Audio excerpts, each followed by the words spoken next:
Oh, we're live, Savio. Hmm. Allo.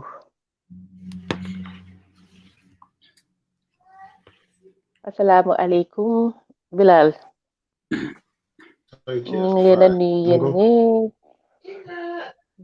Live. Assalamu alaikum.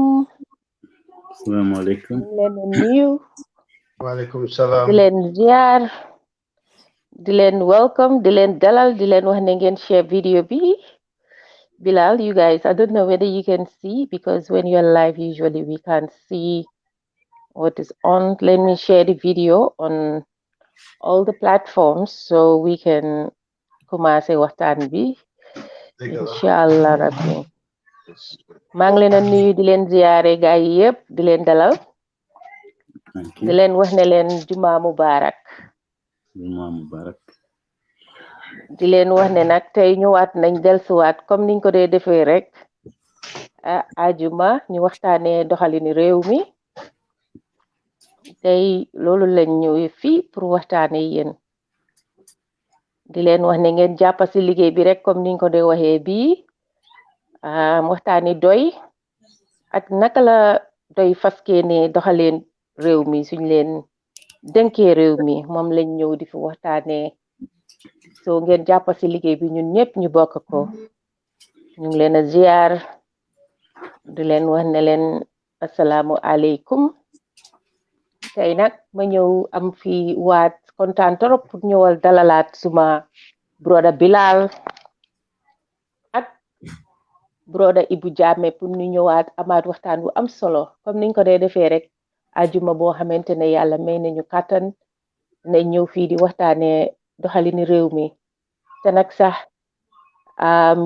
bii li ci gën a am solo mooy gis nañ ne presidential candidates yëpp a ngi wër ci askan wi di ñëw pour laaj askan wi seen karta ñoom nag daanaka ñu ngi wër di wax ñëpp suñ leen dénkee réew mi naka la ñoo doxalee réew mi tey nag loolu lañ bëgg a ñëw waxtaanee dinañ seet benn pàcca comme niñ ko taamoo di ko defee biñ commencé léegi ci campagne bi ba léegi dinañ seet benn pàcca bu ñoo waxtaanee muy doy seen transformative agenda bi wante bala ñoo duga xuus ci mbir mi dinaa bàyyi suma comrades yi suma colleagues suma brothers yi muy Bilal ak Ebou pour ñu nuyoo ba pare ñu duga ci waxtaan wi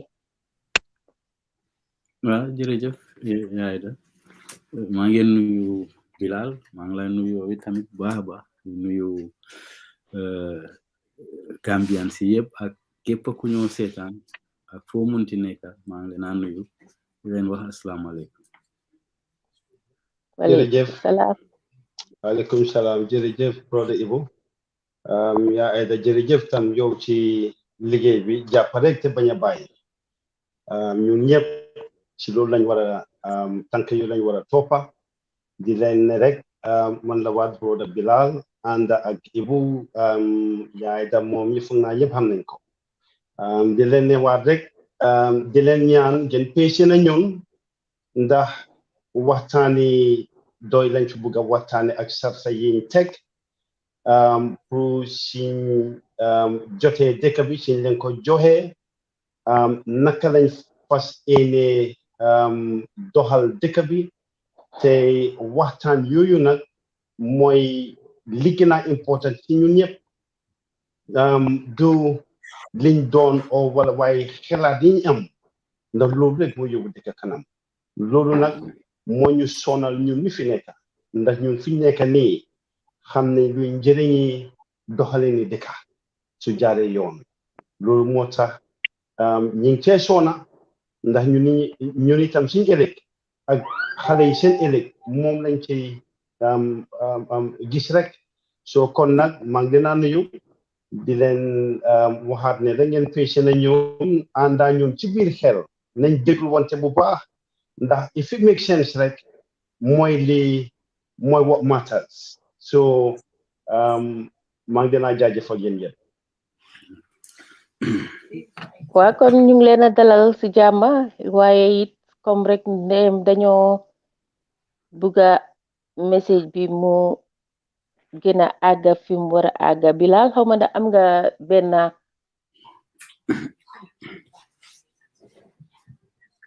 waaw maanaam ñi ubbi programme bi tuuti rek dalal ñëpp ci wàllu musique Gambia ndax dinaay am solo trop ndax Gambia moom am nañ ay musiciens yu baax a baax ñoo xam ne jar nañoo célébrer so kon musique bi programme Gambia la ak lépp loo xam ne ni li wër Gambia so suñu ñëwee na dañ ci dee boole suñu artistes yi bañ leen a fàtte rek so kon ñu ñëw ak Ifang Monday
maa ngi try pour share vidéo bi pour mu àgga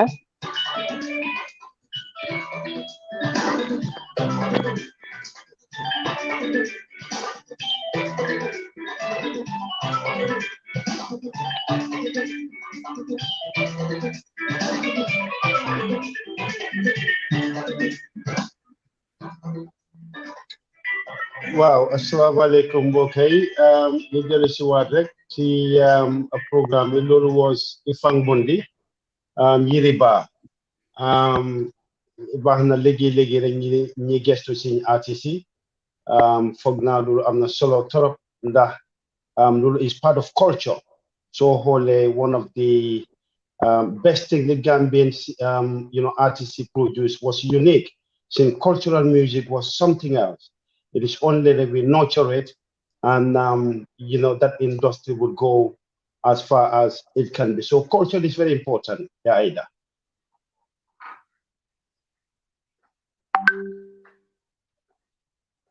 Yang wa dega Aida?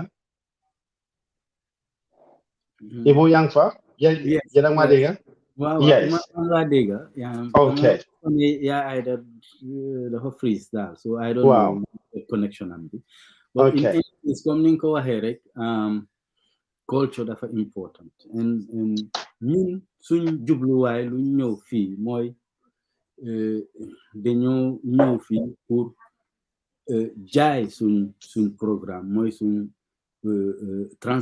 transformative agenda bi nga xam ne ni moom la doy fas yéene moom la doy teg si table bi ne leen man soo leen ma joxee réew mi lii la ñooy def in that transformative so loolu lu am solo la ñun loolu la ñoo ñëw difen ñu gën koo leeral xëy na nañ si wax yoo xam ne ni ñoom duñ ko dégg ci gars yi su ñooy wax ñun xëj na suñ waxee loolu keneen dina gën a understand loolu because so many other political parties yoo xam ne ni ñoom am taxaw nañ bugga nañ ñu jox leen réew mi waaye nu ñoo wax ne loolu la ñoo doxalee dëkk bi dafa desa leer comme ni ko doon waaw because li nekkut rek one project bu nit di def mel ni ay NGO you busy on something but this is beyond that so dafa nekk an engagement something boo xam ne ni doy soo leen ko joxee nguur bi su ñu joxee nguur bi ñun noonu lañ koy doxee parce que noonu lañ gisee ne moo gën si réew mi so yooyu aspect la ñoo ñëw wax te benn si moom mooy culture bi nga wax ni léegi ni yaa ngi play a nice music dinaa si dellusiwaat dama bëgg a remind rek nit ñi ne any aspect bu ñu fee wax dafa interrelated dafa dañ connected and one of the aspects bu ñu waxoon the last time moo doon about education ko remind waa groupe bi mooy ne ñun suñ groupe joy suñ parti lu ñu wax mooy ñun dañoo change education system bi nu mu nekka ni like gëlanutlu te doxut du dox ndaxte ñu ngi am two ministry for example Ministry of Lower Basic and Higher Education yooyu yëpp dañ ko indi into one su ko defee mu nekk benn ministry ñu doxal education yi dëkk loolu wax nañ ko su ko defee bureaucratie bi wàññi ko suma maas bi nii nga xam ne léegi ñu indi gift pour students yi pour schools ñu ne da nga war a dem ministry nangam wala ministre na jëli paper here and there so all of those things dañ ko keep it simple. The other aspect mooy seetlu nañ ne dëkk àdduna yi yëpp dëkk boo dem làkki boppam la dee làkk soo demee France la ñoo làkk few dëkk fii soo demee England seen English la ñoo làkk nga dem Germany ñu làkk seen German nga dem Italy seen Italien la ñoo làkk education yi dëkk yooyu yëpp ñu ngi baax yooyu ñu ne ñun dinañ jàngal suñ xale yi mun nañoo jàng si seen own language te su demee ba mu yàgga sax in their own language la ñoo graduate because ñun utuñ fi koo xam ne dafa dem ba top over university just mu am yenn skills because dañ ko design pour ne économie pour ku nekk mu munal boppam dëkk bi economically mu dox loolu lañ believe ne in the long run dina demee noonu then the other belief mooy ne skill centers yi pour def loolu skill centers yi there should be more dinañ leen take into place ba nga xam ne dëkk bi fu nekk dafa diversify dafa decentralize ba nga xam ne nit ki foo munti nekk war ngaa mun a am find a skill center boo xam ne danga faa jàngee something learn something and nekk entrepreneur nga independent mun a muy wéyal sa bopp all of these things jomale ko si economy because dañ bugga nit ñi dependent and so forth.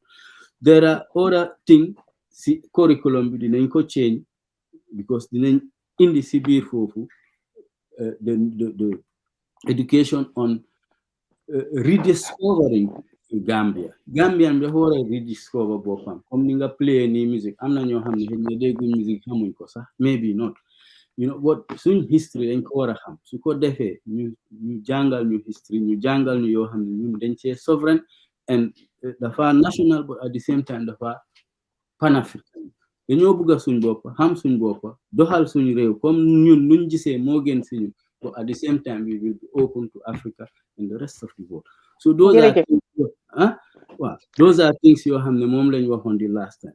But loolu pour ñu mun koo teach, pour ñu mun koo pass, because ñu ngi wax about culture.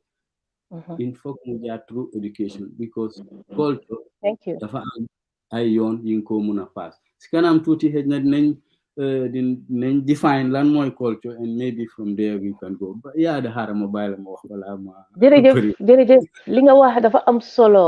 Li tax mu am solo mooy léegi dañoo fàttali su ko defee ñu joxe a bit of background of fi nga xamante ne foofu lañ nekkoon last time, ba pare ñu try to link ko comme ni nga wax rek lii yëpp dafa interlink.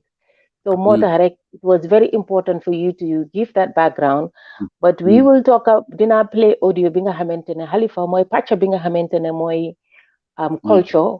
Su ko defee from there then we can go deep in the analysis, ku nekk joxe li nga xamante ne moom nga si understand ak li nga xam ne moom nga xam. Su ko defee ñun ñëpp rek comme suñu xam-xam bu ndaw ñu wax ko fii. Su ko defee dinañ jàng si ñi nga xam ne ñu ngi seetaan seen comment yi, ñun tamit dinañ jàng si each other. Ma play leen audio Halifa bi nga xamante ne bi ñoo def suñ tea rolling bi mu doon wax about culture.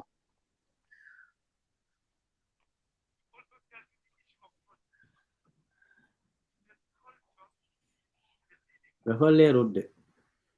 Oh, okay. nga ñëw ci kaw yaay la. Ara ma connect ko si lifin bi. Fu naa man sax am naa boobu de.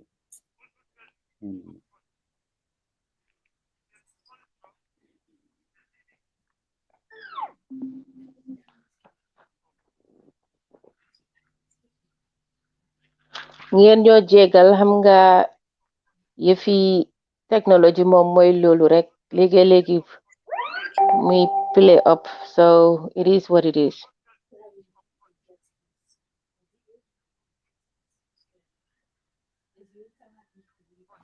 My internet is.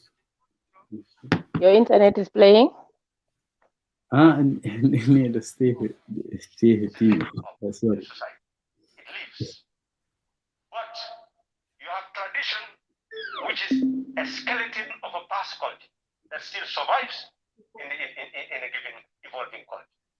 And you have customs which are living. Must play. Wow. Mun ngeen ko door. Any of you can play it if you have it. You have it, isn't it? Ebou ñëwal. To do is to look at. We've also dealt with the issue of culture. We said culture is a living organ. It's a living organ in society. It lives. But you have tradition, which is a skeleton of a past culture that still survives in a given evolving culture. And you have a customs which are living traditions that are now imposed by sanctions. So what we ought to do is to look at our culture at all levels and see any culture that is alien to our development, any culture that is alien to our unity as a nation. We must identify that by creating a commission that will look into that so that we can eradicate it. The objective is to establish a culture that promotes the republic, the democratic survival of the people, the unity of our people on the basis of our collective sovereignty. That is the object. So we will see how culture can also serve development. That by consuming certain foods, certain clothes, certain goods, we'll be enhancing our own economy. So we'll be promoting that. What type of Gambian goods can we promote not only here, but promote it for tourists to consume, promote it for the outside world to consume, would be a way of linking culture to the economic revival of our country. jërëjëf Ibrahima. Comme ni ko Halifa waxee rek soo demee tamit si gonga bi ni nga gis ni ngi gën a elaborate foofu noonu, which is all part of the pillar, the cultural pillar bi nga xamante ne ñoom ñu ngi koy wax ay programme yi nga xamante ne wax nañ ko dinañ ko teg pour ensure ne suñ values yi, suñ cultural values yi ak suñ bépp loo xamante ne bokk na si suñ aada ak suñ cosaan dinañ make sure ne dinañ teg programmes yoo xamante ne askan wi surtout xale yi ndawi réew mi dinañ si jàng te lii the only way they can do it is through education mooy civic education soo demee si gonga bi mu ngi laa woon ne ñoom day suñ leen joxee réew mi dinañ teg institutions yoo xam ne mooy rek comme ni nga ko waxee educational structures yoo xamante ne dinañ ensure ne si institutions yooyu ndaw yi ak bépp koo xam ne dem nga through the education system dinañ la jàngal about civic education boobu liñ si jublu mooy askan wi dinañ leen sensitize about our cultural norms and our cultural beliefs and our cultural practices lii la wax soo demee te lii liñ si jublu mooy su ko defee dinañ create an inclusive society boo xamante ne ñëpp dinañ respectante suñ aada yi suñ cosaan yi muy daanaka suñ all these tribal we have so many beliefs and like religion beliefs and all sorts of rituals yoo xamante ne nit ñi dañ ko dee def lii yëpp dina nekk loo xamante ne suñ ko si defee ñu jàng ko dinañu boole as askan su ko defee ñoom niñ ko defee mooy dinañ ko def through sports dinañ ko defee through outdoor recreation activities lii yëpp ñoom liñ si jublu rek mooy ñu create harmony amongst families like care groups and also within the community lii liñ si jublu mooy to create unity among us man nag dama foog na lii pàcc bu important la si fi nga xamante ne foofu lañ tollu tey si suñu askan because suñoo seet for over 22 years ñun liñ gis si suñu askan because when we are all listening to the TRRC and li fi jaar yépp si 22 years bi ni nga xamante ne we're all divided ni nga xamante ne ñun at some point we don't even trust each other because duñ dem fu sori TRRC bi fi jàll rek gis nañ li fa xew yépp there are so many things yoo xamante ne dégg nañ ko fa as a society people were shocked to see ne ñun li nga xamante ne ñu ngi ko doon def si over 20 liñ doon dégga si 22 years bi yépp people were saying oh these are not our people these are foreigners who are doing this to our people because ñun lii di suñ dañ fogoon na ñun our values ak our norms yi bokkut si façon yi certain crimes yi nga xamante ne moom lañ doon dégg waaye unfortunately it was our own brothers and our own sisters dañ demoon ba xàmmee wante wuñ because amoon na jamono boo xamante ne kenn óolootut kenn sa biir Gambia so ba pare tamit Gambians came together 2016 ñu ne dañoo génnee that system we want a new system we wanted to be back to where we were before the 22 years but sadly we were disappointed si nguur gu ees gi nga xamante ne moom lañ am mooy ne the past 5 years has been really dafa nekk loo xam ne dafa daw yaram nit ñi dañ so disappointed ba pare tamit gis nañ li nga xamante ne fi mu nekk suñ demee si suñ political arena bi naka la def we're further divided instead of ñu ñëw unite as people gis nañ naka lañ ba dangaa rus sax pour ooyee sa boppa sometimes di wane ne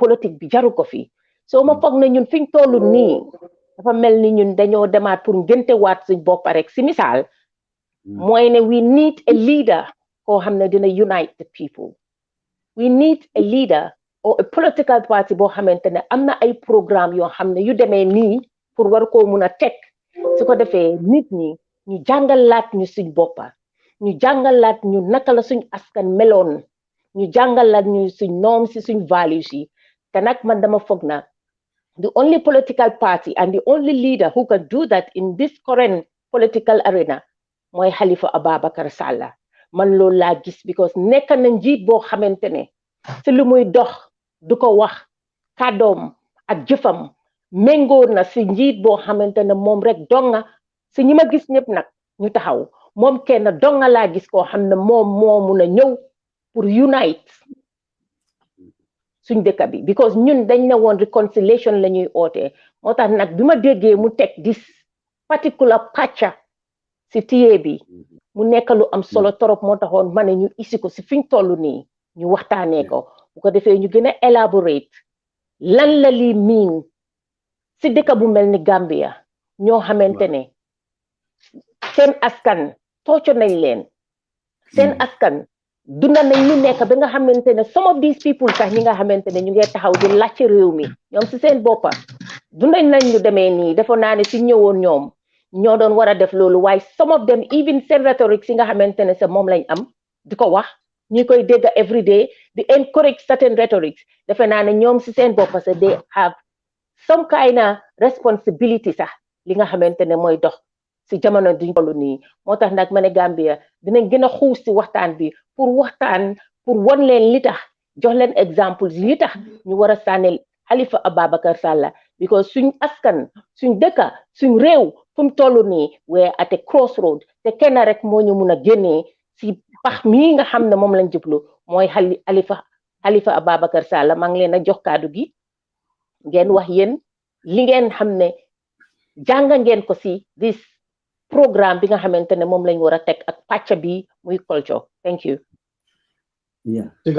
dëgg la yaay da loolu am na solo bu baax li nga wax noonu xam nga audio boobu noonu nga teg noonu yaa Aida Gambien si suñ dégloo Halifa bu baax a baax ñun dafa mel ne Gambien si ñi ngay toppa rii bi waaye nekkuñ ci déglu te ci jamono jooju jamono xel ak déglu lañ toll ndax suñ ko deful rek dañoo nax suñ boppa now léegi political parties yi bari nañ waaye xel bi nekk di génn ay programmes yi nekk di génn doy li ñoo wax bépp Gambien man foog naa ne tey o foog naa ñi ngee dégga am na ci ñeneen ñoo xam ne amuñ time bi sax pour déglu waaye dañ war a bàyyi seen xel xam ne ci jamono bi li la war mooy nga déglu bu baax candidat si yëpp li ñoo wax ndax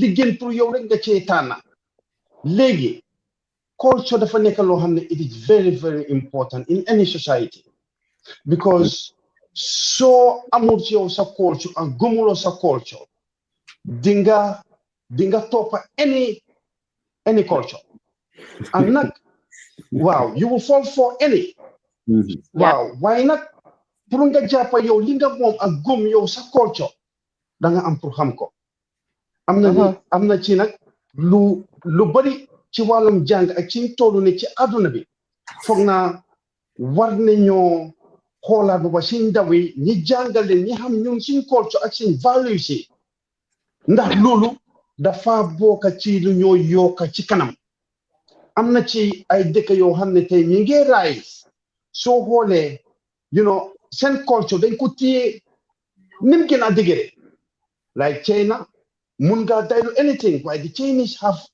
always embrace their culture and loolu yokkute rek la moo yóbbu ci kanam now am na loo xam ne Halifa wax na ko fa very very important ci that clip because mu ngeen ne dañ am pour xoolaat ñun suñ aada ak suñ culture si am na ci yenn yoo xam ne yoo xam ne méngoowul ak suñ culture ak ñu suñ aada yi dañ leen war a xoolaat bu baax loolu man foog naa ki am déggin gis-gis war nga mun a xool bu baax nga dégg di la Halifa di wax ndax tey li xew ñun suñ réew am na ci aada yu bari ñi ngi ko nangu te fekk ñu wóorale loolu lu alien la ci ñun te gis nga suñ doru di xam ñun suñ aada toppandoo rek la ñoo def te ñun am nañ aada yoo xam ne aada yu baax aada yu am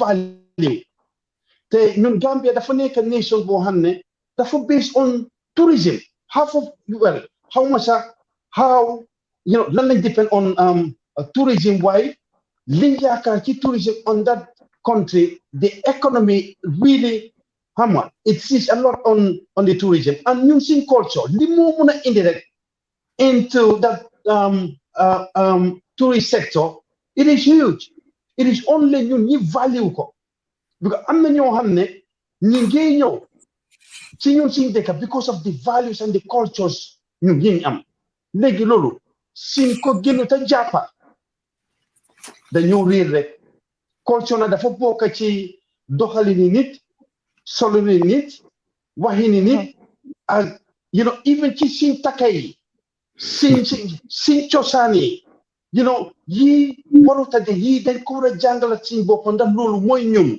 loolu nag suñu réeree rek am na ci lu ci bari lii réer ci ñun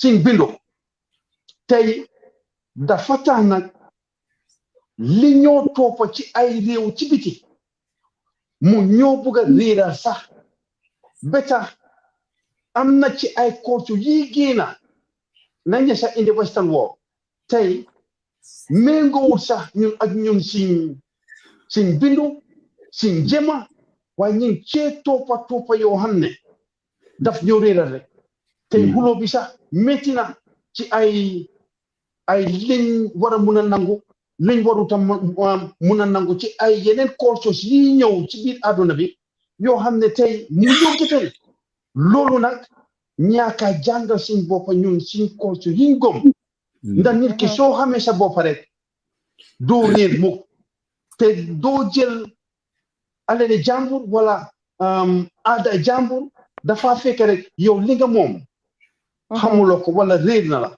so loolu Halifa li wane ci wàllum culture ñun mënuñoo advance mënuñoo develop and then leave our culture behind because roy du nuroo piir te ñun if only ñun ñi xam rek ñun suñ culture rich with all the different ethnicities xam nga te ñun soo xoolee the different ethnicities still ñu ngi mel ni one family ñooy demalante ñooy seyante ñooy xewi yëpp ñooy dem di ñëw ñooy xam nga ñun dañ war a xoolaat suñ boppa bu baax ndax ñun yàgg nañ ko dunda suñ maamati maami yàgg nañoo dunda biñ suñ bàyyee suñ culture rek we will fall for anything and loolu our development would not make that impact bi ñoo war a séentu te jàng rek moo ko indi kon waaw thank you Bilal ñu jox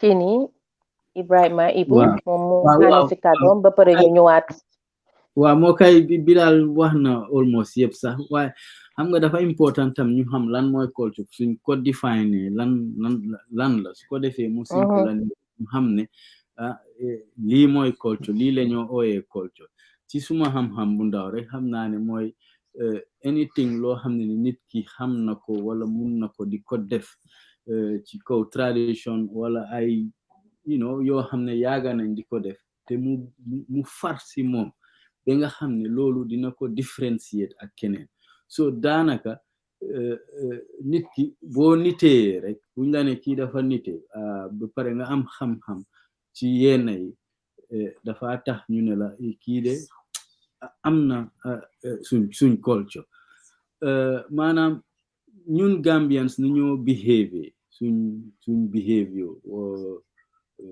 because culture dafa fiir dafa dama ko dee wax culture dafa fiir ba pare dafa advance dafa bugg a wona yeneeni culture sax te loolu nag suñ caaxaane am na yeneeni culture yu ñoo wona te loolu nag nekk na loo xam ne ni Halifa Sallah gis nañ ko seen nañ ko am na yoo xam ne war nañ ko prevent because yeneeni culture suñ ñu dominaté suñ ñu duggee suñ biir ba jël ñu dinañu yaaxal si ay domaine yu bari waaw looloo tax nag ñun dañ war a bàyyi suñ xel bu baax a baax naka la ñoo behave lan la ñoo sàmm si suñ culture te ñun xam nañ ne culture boobu nit mënut ko inherit it's just you just it's not genetic but you can translate from one generation to another generation looloo tax education through yeneeni jëfin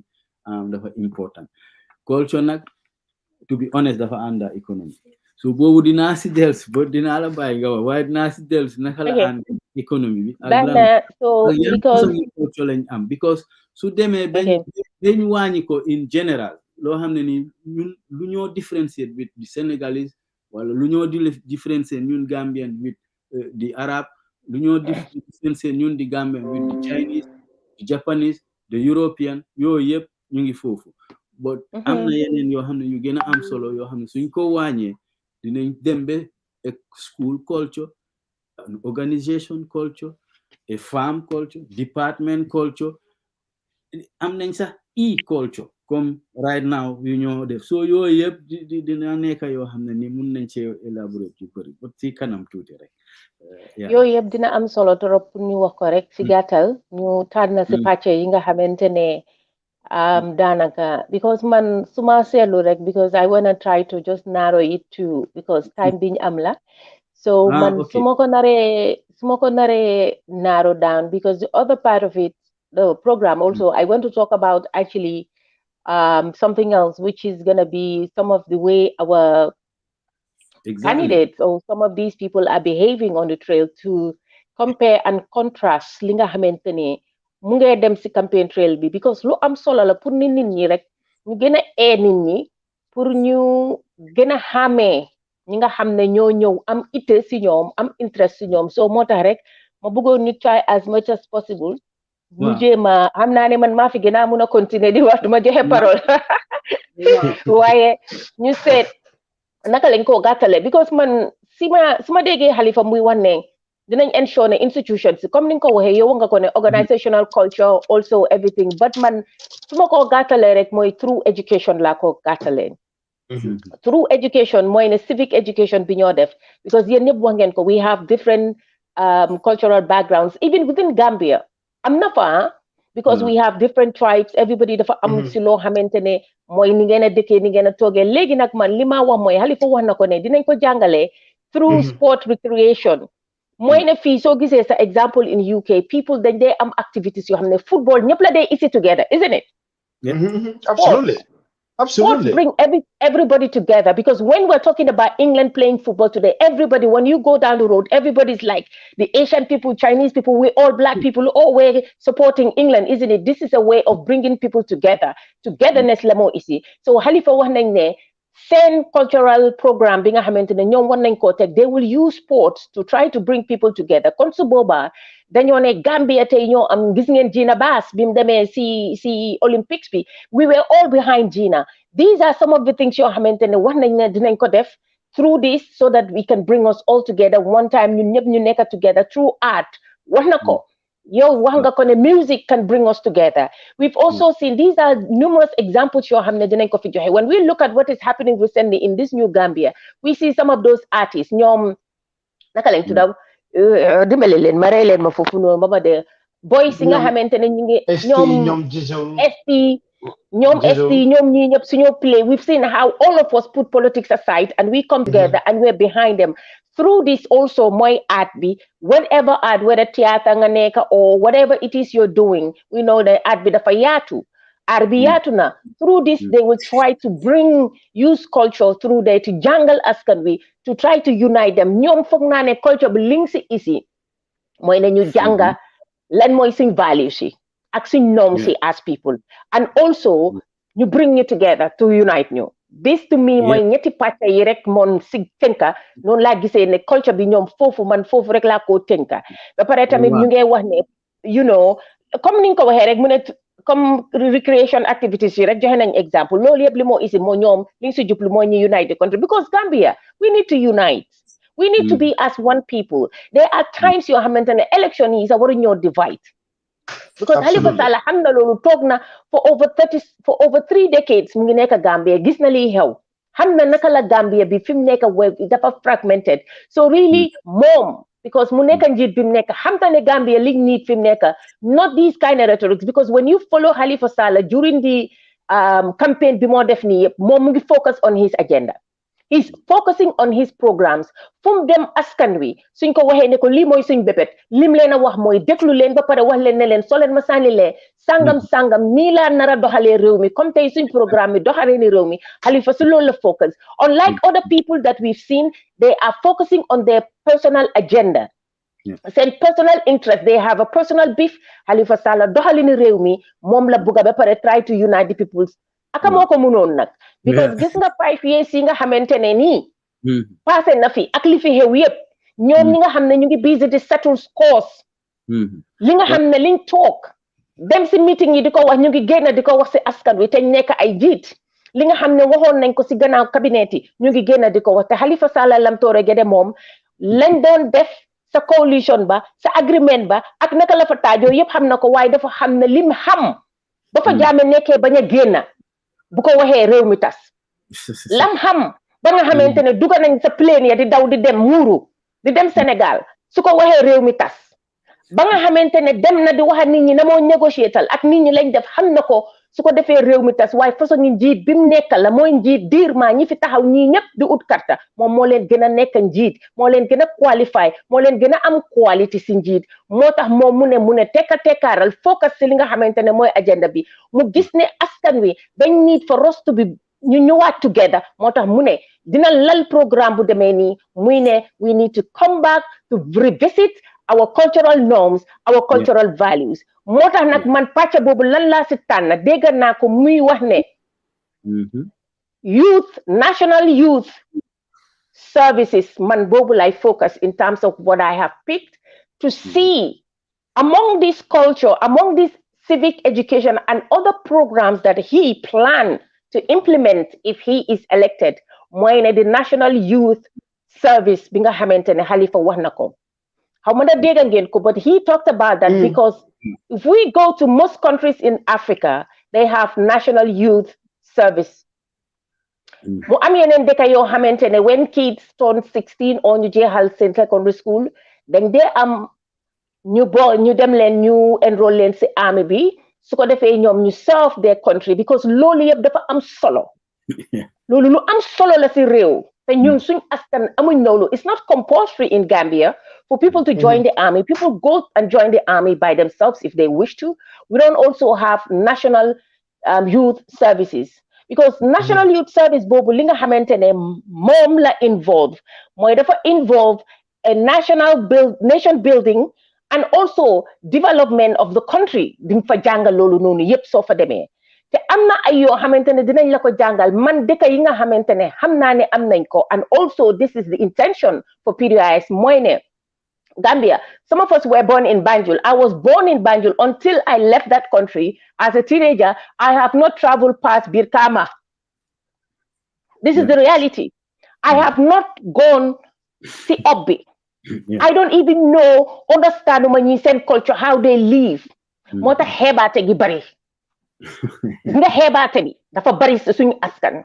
The tutil nit the head nit because of the tribe they belong, the tutel nit because of him jógee te kenn gënut kenn ñun ñëpp doomi aadama lañ te ñun ñëpp we're all Gambians ñun ñëpp we are part of Gambia kenn gënu fa kenn ëppalewu fa kenn it does not matter where you belong yàlla nag mooy tànn nit fi ngaa juddoo ak si kan ngaa juddoo loolu yàlla moo ko tànn ban tribe nga bokka ban askan nga bokka so loolu kenn warut see xeebaate waaye xeebaate gi ay yëpp mooy ne ñun we don't have these kind of services so maa ngi wax ne when PDOIS national youth services li moo def mooy di nga gis ne xale yi suñ graduated from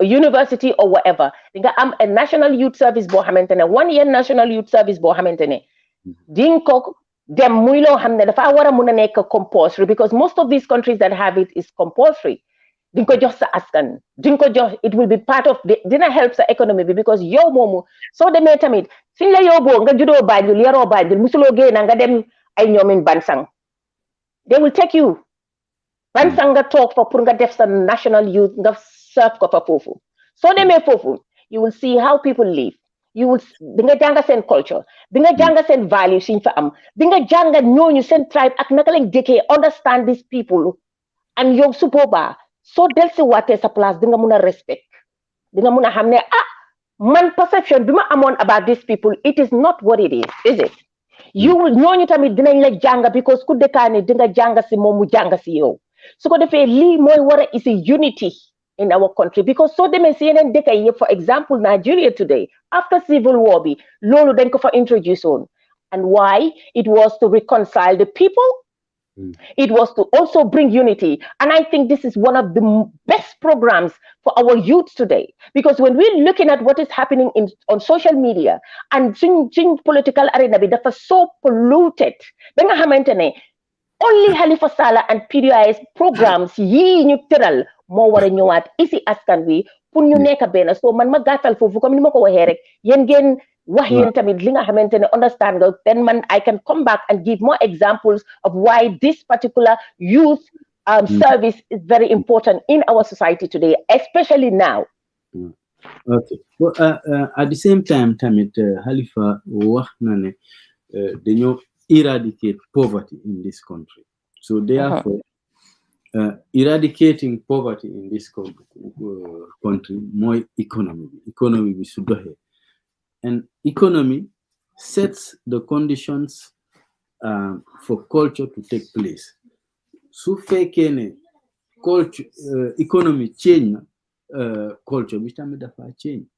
So let's say ma joxe example, let's say nga poor every day ngay lekk let's say kobo ngoon bu nekk but nga dem ba am rich da nga ne reer tey reer moom ganaar lay reere wala afra wala I don't know what and what sa culture bi nga amoon dafa change because of léegi yaa ngi mun am capacity pour mun a afford a lot more. So don't solve benn mbuba bu oyof beneen yoon beneen bu daamina wala buñ passé yooyu.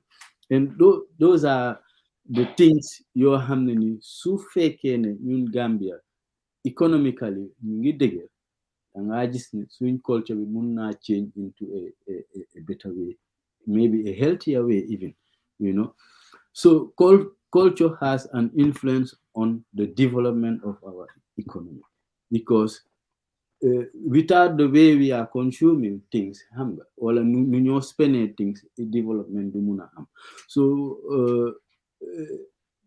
léegi policies dafa important si dëkk yi nga xam ne ni ñoom soo ko tegee yoon yoo xam ne soo ko tegee culture dafa take place, economy dafa take place, da nga gis ne dëkk bi dina jub dina mun a advance. Let's say ñun ñu ngi am benn culture bu ndaw rek fas bi wala xar bi foo ko taka foofu laa lekka for example, loolu is a culture boo xam ne ni corruption laa indi, and those corruption moo ñoo tardé daf ñoo sonal. Okay, let's say because ñun léegi western world bi mu suñ kaw too much, ñu ngi seetaan too many western mun naa disturb ñun suñ culture. Ñun am na yenn doxalin yu ñoo doxal ak western world ak beneen culture. So in a way, so even the political culture fu mu nekk nii moom nga doon wax sànq boobu dañ ko war a léegi because ñun xamee where's that noise coming from? waaye fona day sa birthday waaye man suma boor fii daal so mu ngaa mute ba ngay wax you can mute, yeah. Well, let's say the political arena, the way we are doing politics, even in Gambia, then ko war a change. That culture of politics is not good. Culture politics bo xamne ni ki dafa wax li ki wax la ki wax la ku nekk di jaay di nuñ ko defee dafa wrong to the point ne instead of new focus or concentrate on really making people aware, knowing their programs. Léegi sax ñu ñëw xëj na sax ñu am face to face talks, debates, convince people ak seen plan ak seen programme ak seen agenda buñ def loolu ku nekk niti boppam ku ëpp xaalis mooy def ni kii dem fii wax lii wax la ngay déggat wi sant ku nekk dina wax naka su dul noonu te ñun to be honest koo xam ne ni yaroo nga suñ Gambia da nga war a am yar ak tegin ci xam naka ngay waxee mun ngaa pol waa li nga war a xam naka ngay waxee loo ci wax dang ci war a mandu bañ cee wax yenn yoo xam ne ni dafa indi feewaat le dafa indi problème si dëkk bi so yooyu la bëggoon a yokka si tuuti rek si culture bi also tamit you know, the way certain institution ñu ngee woog loolu waxoon naa ko si gannaaw, let's say a department naka laa fonctionner yooyu yëpp ay cultures yoo xam ne ni suñ ko tegee suñ bàyyee yéene loolu la Halifa di wax li nga xam ne baaxut si jun ñu teggi ko ñu génne ko su ko defee ñu gën a mun a advance loolu moo ñoo yóbbu réew mi kanam waaw mun nañoo ceey yes Bilal thank you Bilal. dëgg la waaw li ñoo wax ci culture moom it is too vast and te dafa rëy trop trop sax ma ñëw rek benn aspect ci wàllum culture mooy soo xoolee si musique yi Gambia culture bi nekk foofu noonu dafa ëmbaloo xam ne dafa am solo trop te loolu daf ñu affecté because bari na trop ñun si music ak ci culture because there was something loo xam ne the Gambian was building that as a brand of Gambian music. Mange Fateleku, it is something that was called Afro Monday. Lulu music Gambia. And Lulu dafa involve Jola, Paul, Cyril, Olaf, Mandinka, all that music. We were calling it Afro Monday. And Nyom Ifang Bondi, Nyom Gelewar, you know, these are some of the groups, Nyom Libidor, Jaliba Kuyatemi, those are some of the music, you know, we define Gambian cultural music. And Lolo, the first share that is so rich, you know, Limyo Jai, Chibir Adonabi. It is the forbidden, you know, because Limo def moy, Sin Solin, Limo Jai Chi, Sin Deko Ninmel, Nino Wahe, ak the rich culture Bineka. You know, Bir Gambia, Roda for Boca into our musical life. And so whole Nyaka understand culture bobunono. The fatate, new music, video play, unlucky luchi body, muge desa. Understand the Gambian musical culture, it is dying, it is watered down. You know, lihe moi buying ko help. Legi li ñoo aba ci musique yi nekk ci biti moo ëpp sax ñun suñ own cultural music yi ñoo play te fekk ñun suñ cultural music benn gënu ko ndax nit ki li nga am rek nga mun a téye ndax nga xam njëriñam ñi ñëw di ut ñun suñ cultural music dafa bëri sax ñun xam nañ loolu waaye because of ñàkka jànga gi ñàkka eete bi nekka si suñ biir wane ne xam nga nañ jàngal xale yi ne suñ aada bi ak suñ musique bi am na doole bi mu am suñ ci jàppee ñi nekk ci industrie boobu dinañ ci gis seen boppa te dina indi koom-koom ci réew mi dina indi koom-koom ci wàllum tourisme du daf ci am doole sa bu baax a baax so man the music aspect xëy na you know waxuñ ci too much why doy loolu dañ ko ci boole because xam nañ the value of I think they did. You have a can big go impact. deep. Yeah, they did. They did talk about it because you haven't got. I mean, I think if you look at what they're saying, it's just that because of the gonga bi, hamga, it's limited. But when you get the TA copy of the TA. Right. Also, the audio that I play on Halifa, it's really very short because obviously time consuming. They couldn't exactly everything, but they did talk about it. More music, film, all these things are still umba. So I think yo fofu sa wala la sa parla. I'm sure you'll be able to elaborate more on that. They did, yeah. Just Wow. No, degala. So Young Halifa especially dafa def social science and social science dafa mengo ak behavior society naka la ñoo behavior lan lañ moom lan la leen njëriñ seen gis-gis ci wàllum solin waxin doxin te ñun dañ am a very rich culture boo xam ne the whole world acknowledge that Africa as a whole and every person in Africa sa culture boobu noonu because in fact aduna bi dañ gëm ne it is the origin of everything.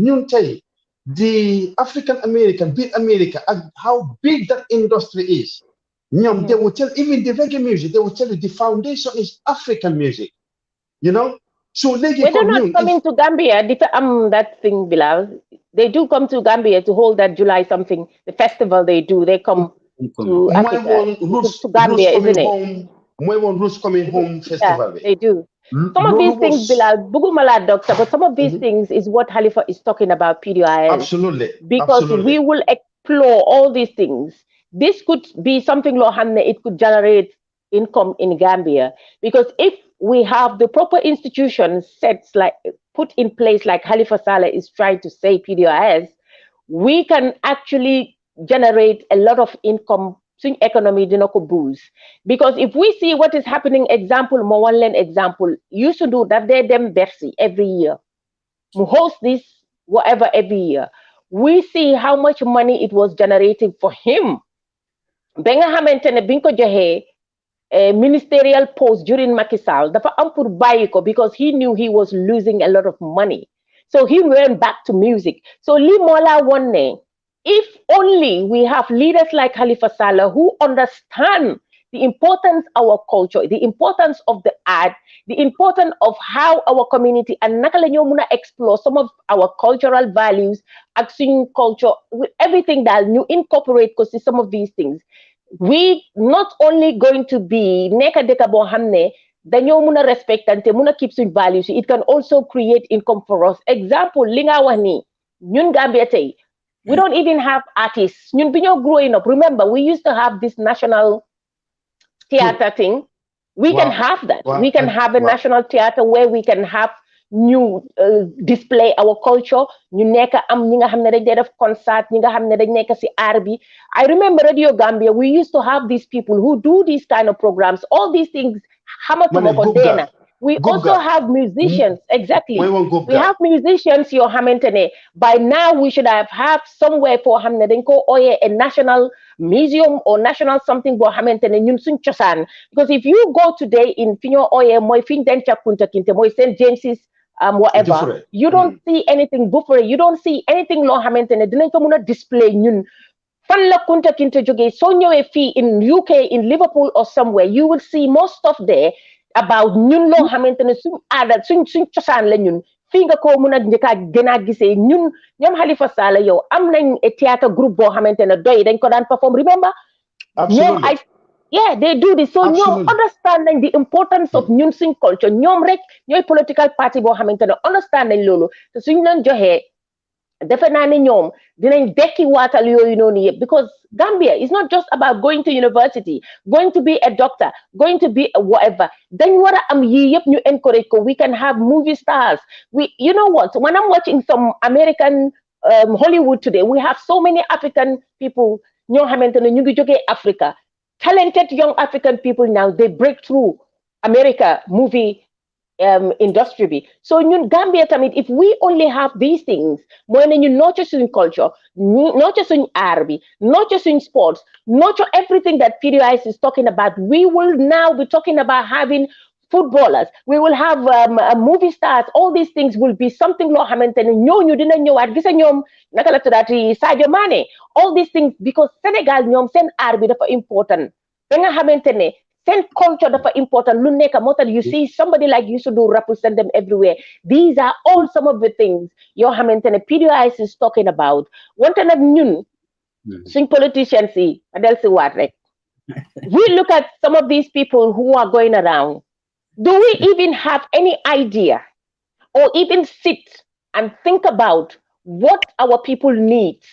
Ak li nga xamantene suñ askan bi ñi ñoo dem di jàkkaarloo ñoom di leen ko wax. No, they don't, because these people don't have no clue whatsoever themselves how to govern, what it takes to be a leader, what it takes to be koo xamantene jiital nañ la pour nga nekk president. The presidency is not all about sitting there wearing haftan, ñoo taxaw duga si moto di wave, duga di sanse, di fecha, di dance, di wowohi ñaaka fayda, di gaariwaale. No, it takes a lot to be a president of the nation. It takes some for you to think, to sit down ak chamber policy, gis sa askan xam ne lii de mun naa koo jël si suma askan, muy suma culture, muy suma aada, ma turn into something long xamantene it will be beneficial to my nation, and also it can bring income for my society. And this is what we lack in this these current people that are vying to be president. Ota nag mabuga Gambian si. You know rek to the level of how people can really understand what we're here talking about. Moy ne dañ leena jema wonde len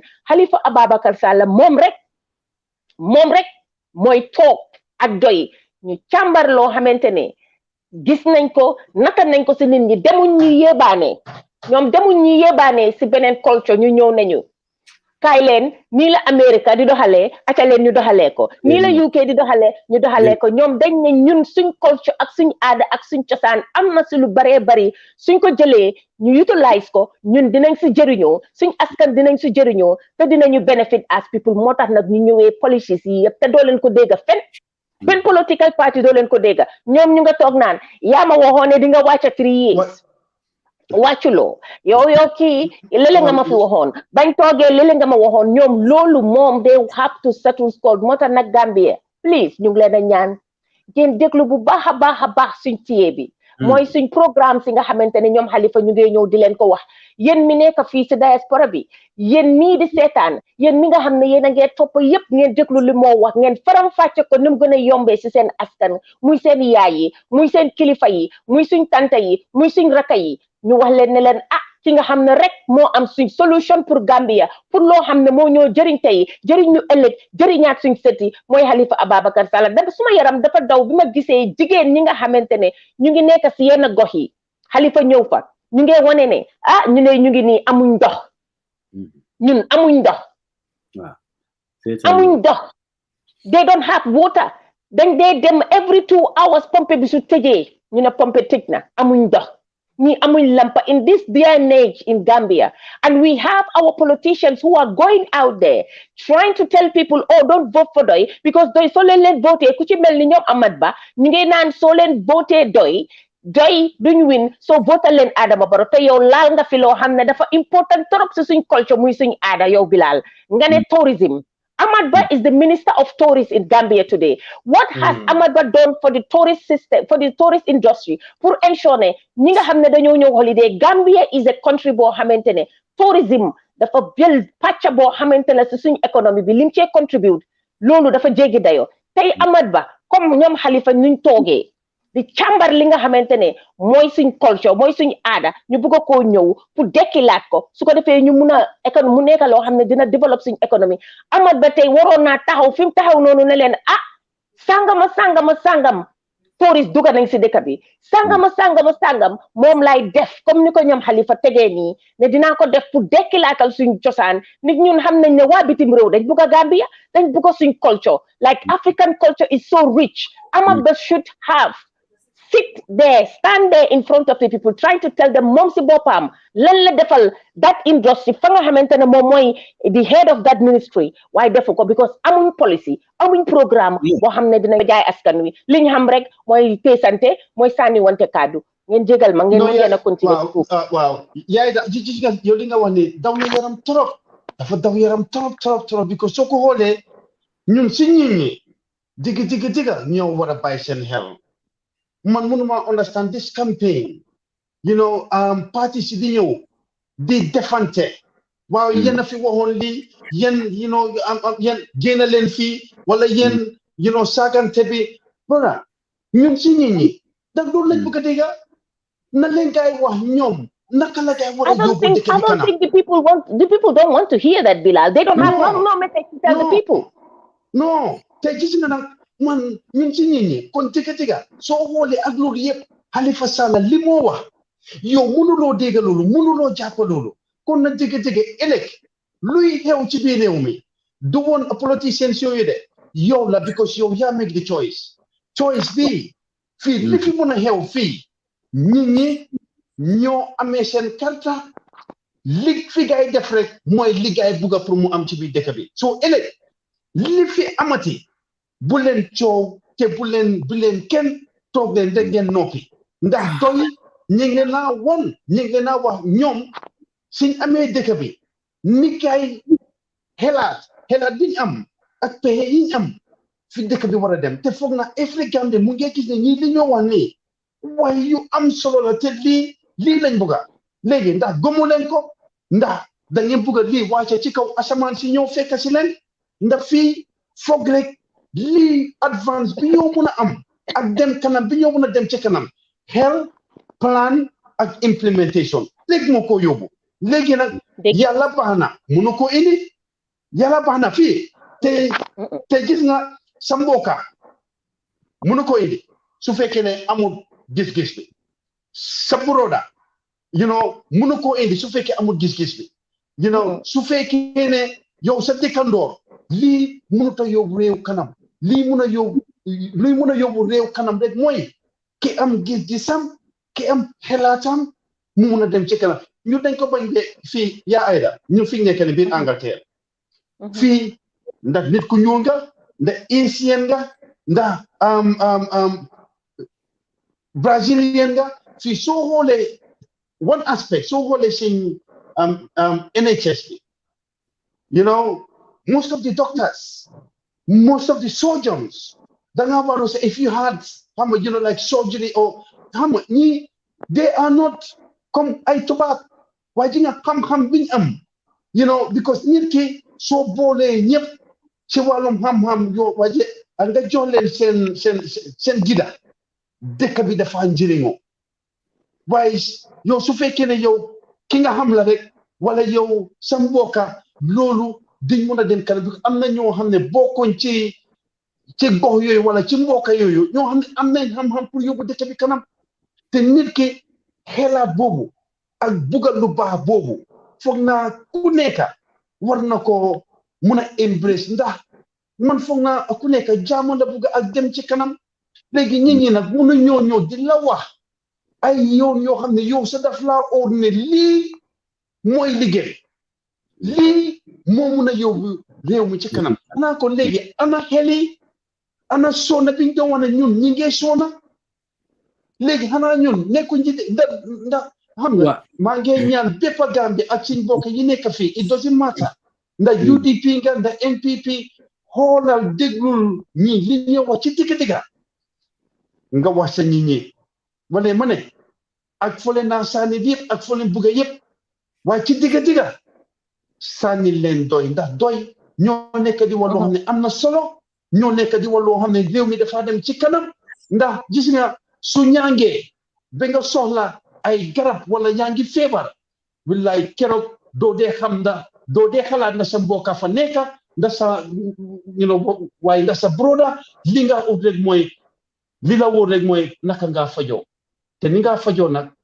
loolu mooy rek dëkk bi nekk ci ay loxo yu baax te ay loxo yu baax mooy xel bu baax rek loolu nag mun naa jóge fu nekk bàyyi leen xel doy ñi ngi leen a wax nag ñi dégga ñi am déggee ñi ngee dégga ñi bañ nag ñi ngee bañ ngir seen bopp la ñoo bañal rek waaye ñun ñëpp xam nañ ne doy ñi support doy ñi bugg a sànnil doy ñun mii nekk fi all the time di leen ñaan du pour dara pour dëkk bi dem kanam la rek xamuñ ci ndax mbokk la ndax du mbokk ndax xeet la waa xarama loolu yëpp porox ndoolu duga fa balal ma Bilal ma dog la foofu noonu jégal ma dogguma la yal na bu la yàlla dog maa ngi gaa yi déglu koo xam ne am nga loo xam ne bugga ngaa participate there is a number that I've just posted mun ngeen a call number boobu pour participate bépp loo xam ne bugga ngeen ko because tamit waxtaan bi am na solo soo leen ci bokkee ñu wax bu ko defee ñun ñëpp ñu jàng si yéen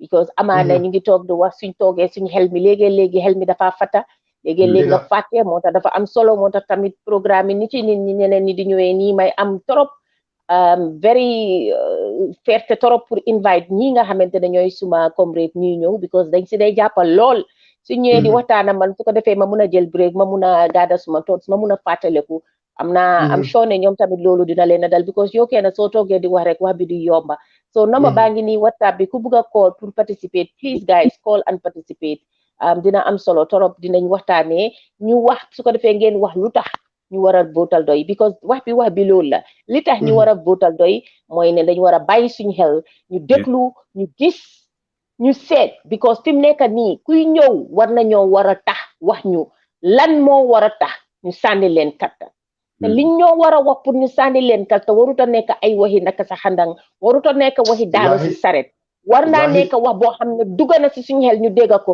because comme niñ koy waxee di ko waxaat ku nekk ñii ñu ngee daanu rab ñii ñu ngi nekk di xuloo ñi taluñ kenn man ñoomi nee dafa nekk di xuloo ñi leen ngee jooy yëfi essence ñi leen ngaa wax naan man maa gën a handsome ñii naan man maa gën a am xaalis ñii naan su ma la jàppee ba pare dee threatening each other ndax façon ñu violence yi ak leaders yu mel nii ñun war nañoo jël suñ kàddu di leen sata di leen kostaane lii lañ bugg a ngeen eewu askan wi ñun fii dañ ñëw pour eet leen yéen because am na yoo xam ne ñun ñu ngi koo gis yéen gisu leen ko yéen it am na loo xam ne yéen a ngi koo gis because man mënumaa gëm ne a president of a nation taxaw na war a wax askan wi dajale leen di tàccoo feccoo ba nit ñi toog tàccoo feccoo lekk ba suur mu war a jàkkaarloo ñoom amul dara lu mu leen wax di leen wax yëfi naan maa yónni woon ñu leen ñu sànni leen tear gas fële tamit jógee fële ne le papa ba jógee fële gestu ko naan ko dama laa threaten I will make you xaw ma naka ndax lii lañ bugg si suñ leaders yi askan bi ndax lii la ñoo seen si suñ leaders yi si jamono ji nga xam ne Gambian si are divided biñ Yaya Jammeh bi mu génnee ba léegi man dama naan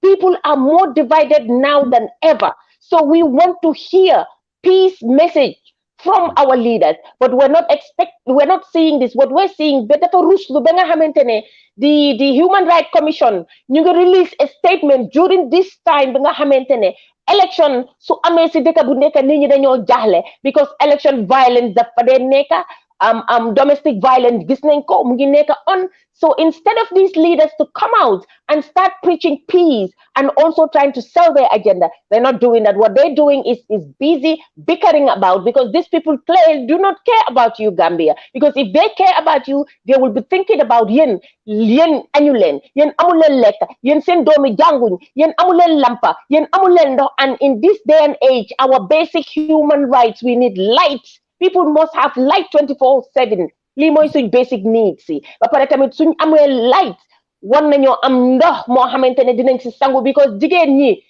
seen duñuy mun a setal seen boppa sax yenn wax yi sax doo ko mun a ekkati ndig du nekk kàddu ndig time bii nii loolu mun naa tax jigéen ñu bari sax dinañ ñàkk seen bakken because amuñ clean running water pour toppatoo seen boppa pour mun a toppatoo seen hygiene at this day and age ñu am jigéen ñoo xam ne suñ wasinee sax mun naa am ndox yu leen a war a sangee ak yi ñoo war a toppatoo seen boppa amuñ ko dafa ruslu dama am kersa sax pour wax façon wax yooyu noonu si programme bi te tey lii mooy li nga xamante ne moo ñoo dal biir Gambia tey lii mooy li nga xamante ne dégg ngeen jigéen ñi wax nañ ko bi Halifa Ababacar Sallah demee si ñoom lii mu nekk lu daw yaram mu nekk loo xamante ne ñun suñ président bi dafa waroon a rus loolu suñ former vice président bi waroon naa rus loolu waaye ñoom taluñ ko because suñ demee campagne ba pare dañoo dem seen néeg dem seen kër yi ñu ngi am light 24 hours ñu ngi am ndox seen doomi nekkuñ fa seen doomi dem na jàngi therefore these are the who's that mute please is that Tapio I can hear myself Tapio la is it so lii moo tax rek ñuy leen a wax ngeen jégal ma dama nekk di dog because dama bëgg rek ñu fàttali suñu askan fi mu nekk nii time is drawing closer time mu ngi jege pour rek ñu ñëw waxoon nañ ne nag fii suñ fi ñëwee duñ fi wax kenn waaye nag fi mu nekk nii wax dafa jot pour ñu jànku wante ko ñii because gis naa ne Halifa Ababacar Sallah mu ngi dem talut leen mu ngi def politique am di politique di campagne nit moom sax politique dafa dem si askan bi pour teggil leen coono because gis na ne suñu askan am na ñoo xam ne ñu ngi judd si coono mag si coono ba pare nar nañoo dee si coono nit ñi fi mu nekk dañoo gaaw a dee seen waxtu dee sa du jot waaye nag ñi mu ko def ñi mu ko digaaleel ñoo xam ne la amuñ xam-xam ñoo xam ne la askan wi ñorut leen kon nag ñun fii ñoo ñëw tontu wante ko ku si mel ni ñoom Amat Bah ñu ngi toog fii taxaw di leen xaar fi mu nekk loo leen wax Halifa Ababacar Sallah dinañ ko dajji te suñ koy dajji ñun police lañ see teg jël leen wax bi. waaw yaay li nga wax noonu dëgg la xam nga lii yëpp culture la sax dañ bëgg a indi new culture boo xam ne ni si political arena waaye culture boo xam ne ni is self interest based culture la so instead of ñu wax la di reality dañ la diverse from the reality di la wax yoo xam ne yu ñàkk fayda yoo xam ne at the end dafa distract nit ñi luñ ci jublu mooy ñu votal leen at the end ñu nekk président def lu leen ne nit ñi di askan bi di sonna waxi ñàkk fayda yoo xam nga ne loolu Halifa Sallah doo ko musa dégga muy waxi ñàkk fayda yooyu moom lum laa wax all the time ni man soo ma joxee réew bi nii laa ko doxale am naa suma ay policy am naa suma vision am naa suma programme te dinañ génn ci coono bii ñu nekka moo nekk ne économie bi dinañ ko defar ba mu baax jàngale bi dinañ ko defar ba mu baax wargu yaram bi dinañ ko defar ba mu baax léegi leneen yeneen yu si tegu comme culture yi yëpp dinañ ko isi ñu tegal leen yoo xam ne dafa leer ne fii buñ ci liggéeyee benn at ñaari at at the end of the day war nañ fa mun a Gambia nekkaat beneen Gambia ne ñëpp njëriñoo si waaye waxi ñàkk fayda wala programmes yoo xam ne kenn du musa taxaw di la ko wax parce que man dégguma ko si yeneen gaay so loolu is distracting people su ko defee rek ñoom ñu dama wax ne sax sàcca la sax in a way it's not a very good way of campaigning so maa ngi ñaan Gambian si ñëpp ñu eew ñu xam ne fii parti bi nga xam ne moo nekk di wax dëgga bi fii moo am fii programme moo serious si lu moo def si liggéey bi parce que président du ndànk de nguur du caaxaan parti boobu maa ngi ñaa ñëpp ñu bàyyi seen xel bu baax a baax ñu votal doy moo gën parce que waaw dëgg la Ebou xam nga sax man li ma gën a ñaan sax waaw hold on Bilal gis nga balal ma gis nga nit ki soo naan diw duma ko toppa fa ngeen jëm soriwut Olof Njaay mu ne soo naan diw duma ko toppa fa ngeen dem soriwut gis nga ñii ni ñoo doxalee Halifa mën na leen a ñàkk toppa ñoom ñun dinañ leen ci toppa ba pare ñëwaale nag won askan wi ne ñii dañ leen bugg a réeral ñii dañ leen bugg a ndaxal ñun nag dinañ point out poke holes on their incompetence poke hole li ñoo jéem a hide because all the hoo-ha bi ñoo def nii rek mooy they're trying to hide behind noise bi so that they will get away with it but nag we have now realized that this is the game they are playing dinañ leen si fekk si mooy ne ñun saagewuñ xastewuñ waaye dinañ show the people, we will tell the people that this is what these people are doing. What they're trying to do is hide behind all this wahi nakasa handangi, ñew lahu pour ñu sanni leen. Légui ñom dem amuñ policy dañoo oosi fii suñu si oosee dina ñëw man commencé oosi dinaa la si fekk si duma la si fekk si saaga xaste dinaa la wax ne li nga def nii da ngaa laaxu si gannaaw comme ni ma ko defee nii da ngaa laaxu ñun lii lañ am yow lii amuloo ko for you to be able to come and meet us on the table, come and meet us and debate with us on policy, on programs, because fii man dégguma fi kenn koo xam ne si ñoom teg na programme waxi daanu si saret la. They're not encouraging the youth. When Usainu Dabo the other day was talking about the youth, what did he say? Oh, we're going to have this. Nothing. Ko xamantene la wax ne yow danga nasaxal sa business Rewmi. The Gambian people ñi nga xamantene dañ am seen business mooy the media. The media yow dang ko nasaxal goma ne yow di nga wara dolel youth si pour ñu liggéey. Because those very youths are the people who are in the media houses. You want to create jobs. Yo, yange hanyo ñu liggéey. Because those very youths ñoo bokk ci media houses yi nga xamantene yéen a ngi wax ne da ngeen leen a boycott. You also have businesses yoo xamantene you should give it to your people sa askan mooy the very people who are doing business, private businesses in Gambia pour ñu advertise la. Yo, you decided to boycott it. You went all the way to Senegal. When you were approached about it, what did he say? Oh, they try to laki dada. They try ne dañoo boycott the national television service mooy la wax ne moom su ñoo wax ñii dañ leen war a like li ñoo ooyee seen boppa were nationalist. Your own national television, you said you want to boycott it, you went to another country. Li mom la wax ne ñii dañoo nasaxal suñ culture, dañoo nasaxal suñ values, dañoo nasaxal suñ aada. Lii la bëgg ñu point out so Gambian suñu xam ko because su fekkee ne UDP Usainu Dabo dafa bëgg nasaxal ñun suñ national television te nag dama leen bëgg fàttali Gambia fii fàtte xëju fi ku fi fàtte ñu fàttali la mooy ne Usainu Dabo biñ nekkee government that very national television lim see jooy tey moom loolu la doon def te ñoom biñ ci nekkee loolu lañ doon def mooy ne ñoom they were sitting on that TV every single day talking fii la ñu campagne election National Assembly ba Yaya Jammeh demee fii la ñu fekk fii fàtte mënu fay xëj ñoom lañ doon follow si trail bi di leen wone time boobu ñoom ñoo nekkoon te PDOIS sang fa jooyuñu woon yeneen political party were there they were not crying ñoom ñoo ko jëloon teg fa seen nit ñi ñuy wane lu leen neex si télé boobu noonu UDP lañ fa doon wane yellow every day on that national television today the table has turned ñoom ñu ngi wax ne gis nga ñi askan wi buñ leen nax buñ leen réeral boycott nañ all the televisions in Gambia they are going all the way di jël business di ko def ñoo xamante ne nekkaanguñ government this is their behavior laaj ma ndax ñi suñ nekkee government they will encourage businesses they will kill all businesses why because if you don't support them if you don't ànduloo ñoom ñu ne ñoom dañ laa boycott loolu laa bëggoon a càmbar rek si wax bi Bilal nga continuer because ñi duñ leen ko bàyyee we are going to expose their nonsense li ñoo def te dinañ ko fi wax thank you no dëgg la gis nga man si nit ñi rek laa bëgg ñu bàyyi xel rek because mooy ñun mi nekk fii am a big influence Gambia number one and number two Gambia si nekk on the ground the real people su ma waxee the real people mooy the vast majority of people ñu amee seen carte yi di sona te xamuñ fan la dëkk bi jëm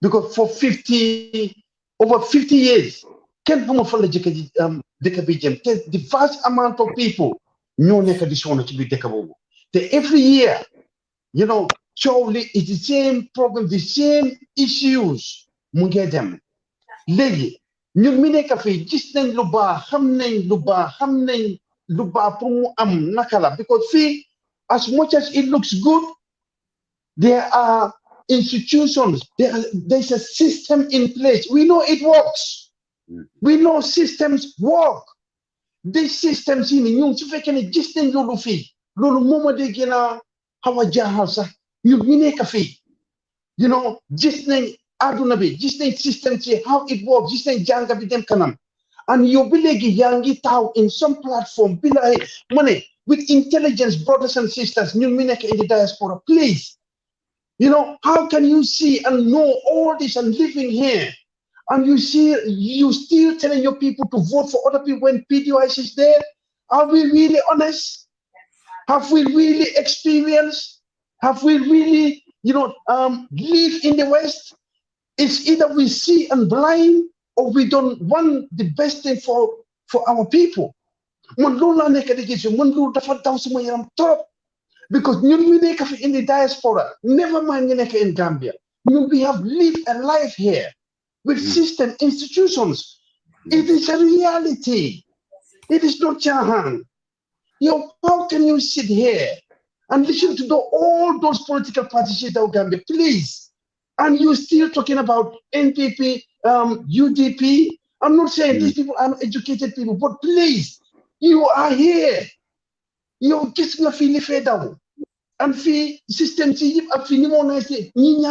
hard, very hard. They are poor fee. Much more Gambia or Africa. You yangi just leave. Yangi goma you see and blind here and deaf and even telling your people to go and vote on the other side. Tell your yangi degali doi nekadiwa, yangi degali doi tech. Those plans, those systems you got put in place, and you are denying that, my brother and sister. No, I am telling you, you don't love your people, you don't love your country, you have no vision for the future of that nation. I am telling you, and you know what? We are all doomed if you think like that, because then there's no value, there's no intelligence, there's no even logic, there's no common sense. One for education, janga, limo wane.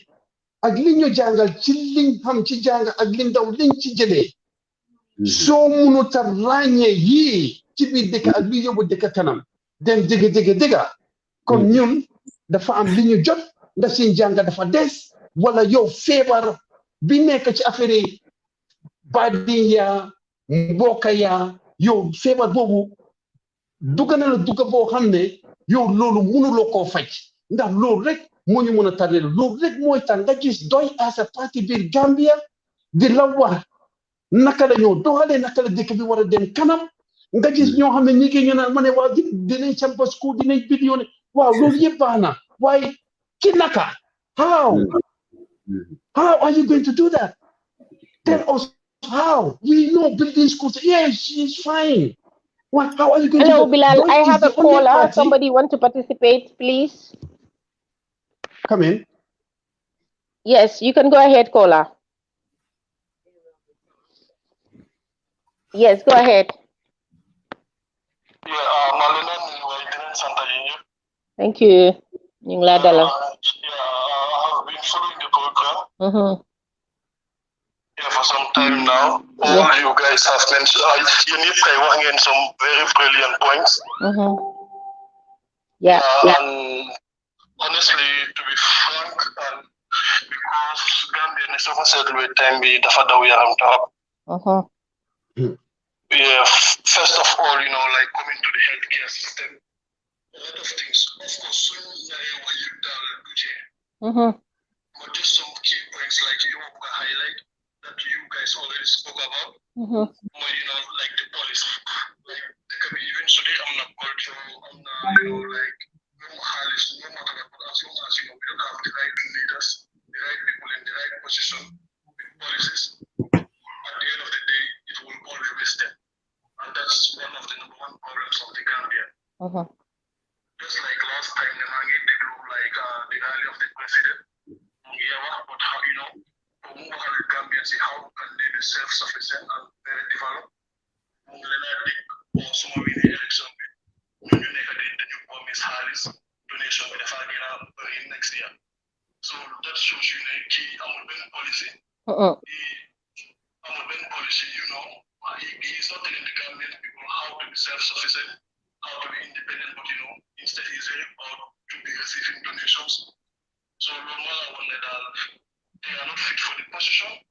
And of course, Khalifa, the kind of person he is with the mindset, the ideology, honestly, he is the best leader and the best candidate for Gambians to choose. But of course, most Gambians have no lead, but even if you talk to them, they're like, okay, we know the election is between Tawa and stuff like that. We know Khalifa is the right person in the right position, with the right ideology and mindset and everything, but hunger. So you go for that, and that kind of concept and ideology is very wrong. Indeed, it's very wrong. Lolo lañ buga nak pour ñu génné ko ci xeli nit ñi. Lolo tax tay ñu ñëw tok fi di wax. Motax ñu ñëw every day di tok fi di wax. Motax ñi leena encourage yeen mi yépp ñun mi yépp ñu bokka ñu continuer ñu educate suñ nit ñi.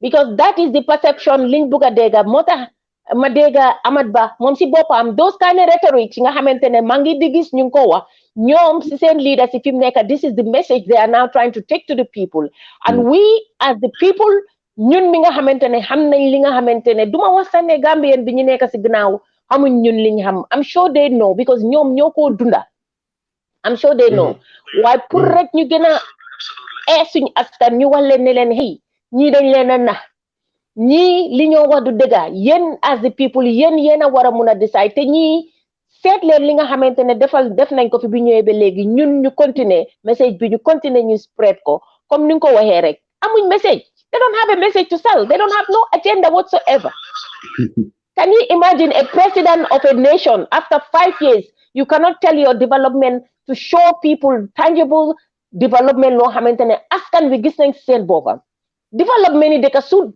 doomi réew mi si seen boppa suñ developut rek yow teguloo fa benn development it's not just about the roads and all these stones like maa ngi leen gis ñu ngi dem every corner ñu ngi teg ay naan dañoo teg foundation a brick they are trying to nax nit ñi dañoo nax nit ñi you know please continue let's continue calling our people I'm sure all of you are doing it comme ni nga ko waxee rek every day every other day if we are able to convince 20 people to convince them continue doing it continue calling our people because this is what we need right now ñoom lim leen jaral pour ñu taxaw di sos ci askan wi di leen na ñun tamit war nañu ko mën a jaral ñu jël suñ WhatsApp yi ñu jël suñ messenger yi ñu jël everything continue calling our people and trying to expose their lies and try to expose their deception bi nga xamante ne moom la ñoo try pour nax nit ñi so that they can sit back another 5 years and in fact Gambia I am telling you if we allow these people to go beyond 2021 Barrow will be looking for 15 years and we cannot allow that Gambia thank you brother absolutely he's a dictator in the making now by Of course, we've seen it. We know it. We've seen it. Just like one key point highlight my line. Wow. This election, we have seen so many candidates. And most of them are not even genuine. And then you just maybe to gain cheap popularity for them to form a coalition with the president, political appointments and stuff like that. That's very true. Most of them are fake and they are self-centered and very greedy. Yeah. You don't have the Gambian people at heart. It's just for political appointment and their self-interest. Thank you. That's very true. I'm aware of this. Yes. Anyway, thank you so much. Bye-bye, and then we'll continue. Thank you, brother. Thank you. Really appreciate. Thank you so yes, much. you can always join again. Thank you very much. Thank you. Thank you. Yeah. You can continue calling. Continue call Bilal munga continue. Anybody who's on the line, the number is there. It's dina am solo toro pour ñun ñep ñu dugga ci waxtaan bi ñu bokka because li lu am solo la moy ne gis nga point bi mu raise, which is very important. Moy ne most of these candidates that came, they're not there amuñ interest ci réew mi. Sen boppa ak ñaka gom sa boppa motax nak li la Halifa Sallah di wax ne you know, PDIS ñuy wax ne this youth National Youth Service am na tamit lu moo jàngal ma make that point rek Bilal ma delloo la kàddu gi mooy ne dina jàngal doomi réew yi pour ñu mun a am a self esteem daf leen koo jàngal self belief not self reliance as well mooy ne you do not rely on government. You do not rely on the dogo pour nit mu jox la liggéey. All these things will be taught through these programs. Yeah. Su ko defee yow as doomi réew you will be self-reliance. Bi nga gom sa boppa gom sa réew mun a xam ne you don't have to dogo pour am place. Doo am pour dem nga sell sa integrity pour am place because some of these people what we've seen today they are trying to sell their integrity. They are trying to link because I cannot see how for 5 years you were out there trying to tell the people this president is incompetent. This president cannot take the Gambia to the promised land. This president cannot take this. All of a sudden for you to turn around and only to come and form a coalition with that very person you were saying cannot lead the nation. That means you are not yow danga am low self-esteem, amuloo benn integrity, you no moral values. Therefore, we need to not reward these people. We should reward them by voting them out. Thank you very much, Bilal. Continue. Well, it is very, very, very, very important. Nyinyi, dafa am benn wax bi ma déggoon foog na a minister mu jël a months ago mu ne it is not what your country can do for you, but it's what you can do for your country. Now, let's not misunderstand that. I clearly understand that. Why? Where that term comes from in the West have already made sure the institutions, because when Halifa Sallah dewa, deka dafa melni kër borom kër danga tuboto sa njaboot make sure ne ñi am dunda bu baax ni janga danga putuboto leen pour ñu mun la njëriñ. Now, fi so hole in the West they make sure they free education, the health care more for education. So it is what you are going to contribute for your state. Now you cannot just born in a state. There's no opportunities. You're gonna rely on the country or on the state. Contrary to that, Gest ministers, 3/4 of them, they were nothing. Within 5 years or 3 years, you have everything. Now, and you're telling us it is not what your country can do for you, but it's what you can do for your country. And the country do everything for you. Now, how does that work? Understand? Mota, lima wa moy. I'm not looking at you. It doesn't matter. Why yo hama linga buga and pola ni wahbi. Ni la wa yo gisna ni yo wahni. It makes sense. You do like Amproham. It makes sense because for over 30 odd years, doi ningejaga was ninine. Nguru so hame sabopa nga ham lila war chingu. Karta bini. mun naa falling go te loolu mooy doole bi yow bi nga am now over years yu yëpp Gambien ci mënuñ woon a gëm loolu ba 2016 moo tax biñ ñëwee bañ falling go ak karta rek ñoom Halifa dañ fii doon ne ñoom it was gañe nañ ndax xel boobu noonu li nekkoon ci Gambien si mënuñ koo gëm ñëw nañ ba woon gaay ne lii mun naa am te def nañ ko mu am te loolu xelaat boobu noonu coordination boobu ak li mu bi te soo gisee fiñ jaar ak loolu xam-xam nag moo ko mun gomloo ñi ñi defloo ñi ñi ba ñi ñi ñëw wécci ko moo tax li leen yeneen political party si yëpp di wane xam nga doy diñ mën a win yéen ci yéen la des ndax ngeen gëm loolu ndax ngeen gëm ne loolu man li ma foog man suma boppa even su fekkee ne su demee neneen sax waaye nit ki soo gisee leer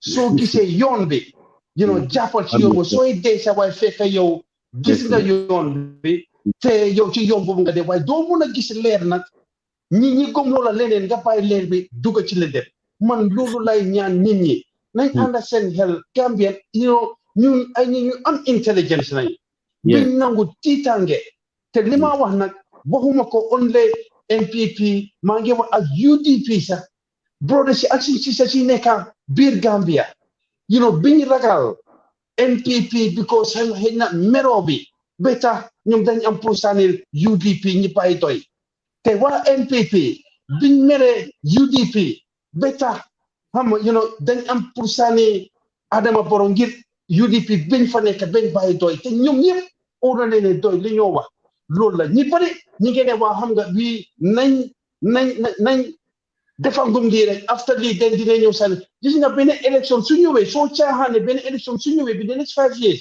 beneen problème muy jógaat nga naan ok léegi noo doy na ñaar because xam nga balaa ngaa xam doy dinañ fa yàgg te fekk yow sa life du dem ci kanam te yow mënoon nga koo change ci jamono boobu lañ toll tey any décision bi ñoo make fii li waay di make ak ñun mi fi nekk sax soo waxalul sa gaañi ñun ñoo fee sonal because the same problème moo ñu faa fekkaat rek di yónnee fii ñii naan GoFundMe kii dafa feebar fii yii dañoo nekk nañ leen toppa suñ xel ak suñ expérience biñ am fii ndax doy ñoo amee plans yooyu doy ñoo nekk di wax yoon yoo xam ne ñun ci loolu lañ tuddee fii soo kon nag nañ déggu ak seen boppa ci dëgg-dëgga ak lim naxare nag ak li nekk ci biir xol yi ngir mbooka ngir dëkkuwaay ndax ñi ñoo xam ne ñooñu gën a jege ak loolu yëpp nañ ko tegee boo ndax dëkk bi dem ci kanam rek mooy lu am solo ndax loolu su amul fii dinañ fi nekk another 30 years.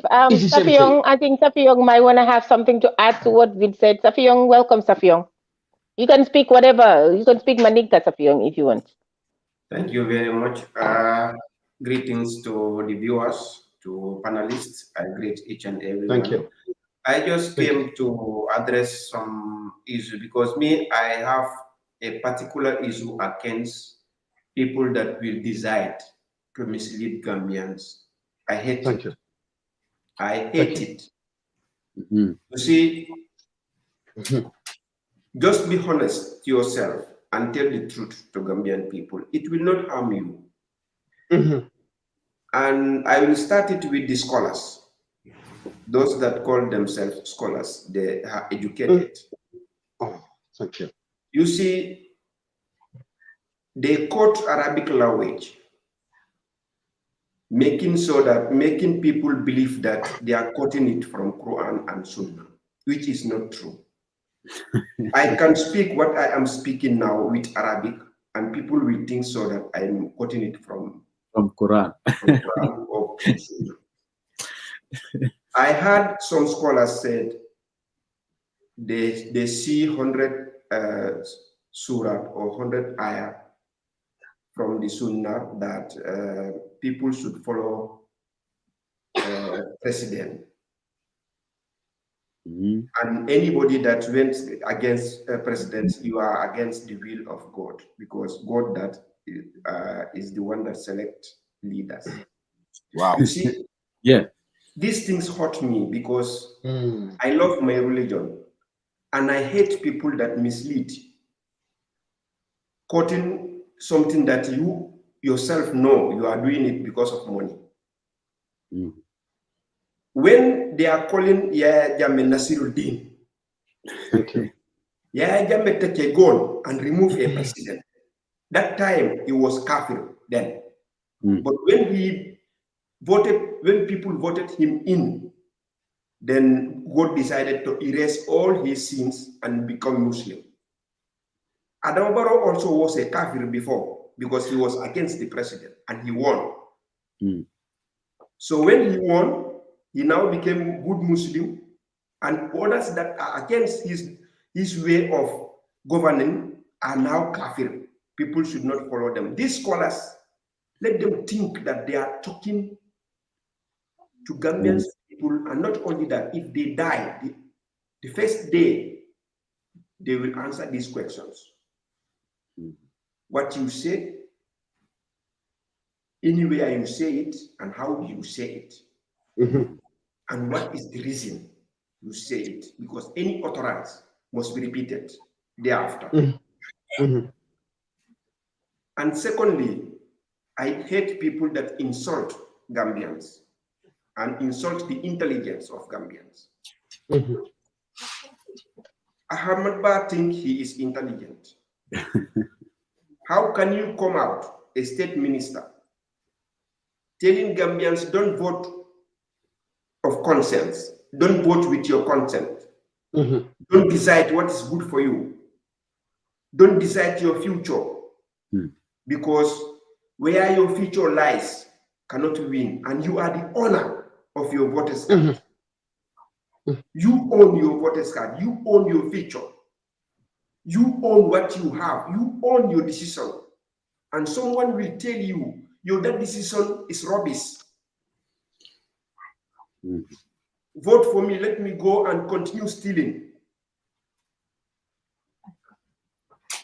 When the public asset declaration were made, the current president has 200 million, and the salary is supposed to be 12 million.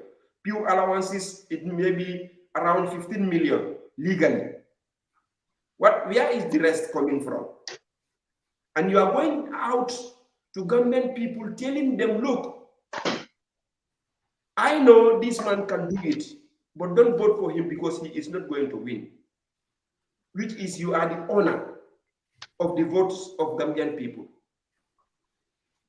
These things make me very angry, and I hate it to see peoples like Ahmad Ba and these opportunist so-called politicians going around fooling Gambians, telling them lies. And what pained me very much is that the same Gambians will collect rice 1 day, 2 days, 1 week food for 5 years of suffering. So I'm not here to say much. This is what I want to contribute, and I'm having program tomorrow. I should have Jallow, but because of the presidential debate, we cannot make it. We postpone it for next week. And people should continue calling. You can ask questions, not only contribution. Even if you have questions, post the DOI and what you want to know about DOI, you can call and ask questions. We are here to answer all the questions about DOI and what is holding you to vote for DOI. Or if you have anything against the transformative agenda of DOI, come out and say it so that we can clarify it to you, for you to decide and vote for DOI and your family members to vote for DOI. Because time is now to make a decision. We cannot afford, as Gambians, to lose another 5 years, which will take us 50 years back. Because any 5 years lose, Gambia will be taking back 50 years. Remember that. If one man can have 200 million in his account for serving you only for 5 years, another one also can have 200 million or more than that. All these seminars, all these travel allowances, even if they are not working, they came late at work, they leave work early, they were paid. They call their friends abroad. They came, and the state will sponsor their guest expenditures. Look, there is no time to waste. We know who can do the job. Yeah. You that is watching me now and is coming to watch me, it's your duty as Gambian, your family member, your friends, their family members. Because if you have a family, your sister, your daughter went somewhere to marry there, he have another family there. Let us convince anybody that trusts us and convince them to convince others that trust them to look, see the Gambia at least for the first time. You can go anywhere to eat the benachin, to wear the t-shirt, to dance anyhow you want. That is fine. You want funny, you want to have dance, go and dance. But please. Sorry, I think Nyai Francis. I'm trying to add your number to call you. What you need to do is just save the number, but I can't seems to be able to ring you. So if you can just add the number on your phone and then go to WhatsApp, then you'll be able to call me there. So I'm trying to, but in the meantime, Seku, I'm waiting for your call, Seku. You can call Seku to participate on the program because we want to hear from you, Seku. Please call and participate. So it will be great to hear from you, Seku, because I think we're going to be on the 2-hour mark. Sorry to cut you there, Safiyong. And also, Safiyong, if you can, let me say this in Wolof and then in English, then you can say it in Mandinka, please. We've received the transformative agenda. It's right here. Last time I did say that we are going to receive 100 copies. It's currently in UK. Anybody who we want to use this opportunity to invite some of you who are watching or who are going to be watching this program later to donate as little as £30. You can donate and then contact me, and then we will post you one. If you are in UK, if you donated today after watching this program, you will receive your copy on Monday latest. Or if you are within the EU, we will send it to you. Might perhaps get it before next Friday. So please, we are saying that please donate. You can pledge to donate £30, as little as £30, £40. If you're feeling generous, or 50, it's up to you. Whatever your heart desire, you can just donate that, and we will send you a copy. So it is here. We have about 50 copies left. We have posted everybody their copies. Those who already pledged for the system change, some of us already have received their copies. So we're saying anybody who wish to donate. In fact, we're pleading on you to kind of just donate as little as £30. So maa ngi wax ne jërë ngeen jëf si bépp koo xamante ne donate nga si system change and sa TIE bi mooy si transformative agenda bi fi nga xamante ne foofu noonu la doy suñ programme si yëpp suñ manifesto bi is there, is fully everything is in detail there. So if you've already donated, or you pledge, I'm sure you've already, if you live within the UK, you've already received your copy. Those who are in the EU, sa copy mu ngee ñëw si yow. Léegi ñu ngi wax ne we still have 50 copies available. So ñu ngi wax ne koo xam ne tey si programme bi seetaan nanguloo yaa ngi seetaan, because I know that we have so many programs running at the same time. So some of you will come back here and watch it. If you're watching this program or you're gonna watch the program later, ngeen jégal ma maa ngi war a laaka olof ba tey maa ngi ci duga angale bi. Léegi mun ngaa donate as little as £30. Bu ko defee nga contact ma man Cheikh Njie or any of these people you see on the live program, Safiyong, then dinañ la yónnee with your address. Then dinañ la jox full details yi fi ngeen a def xaalis bi. Du ko defee nga jox ñu sa adresse ñu yónnee la ko. Su ko defee loolu di ngeen mun a read in detail suñ programme. Jërëjëf Safiyong, mun nga koo wax in Mandinka. Thank you. Assalamu alaikum badiwula kamin fo wala nyinti ko gonga no transformative agenda ni 100 copies le nata ibe England bari yateme la dolo futala Italy fana bu futala be jensen na labe dolo so ntel mel ya lon ko ma jorol kenu iba ki kan tel yo le fuka pare so momon de ni lafta joro kelan tel nga £100 le jobot as small as £30 wala €30.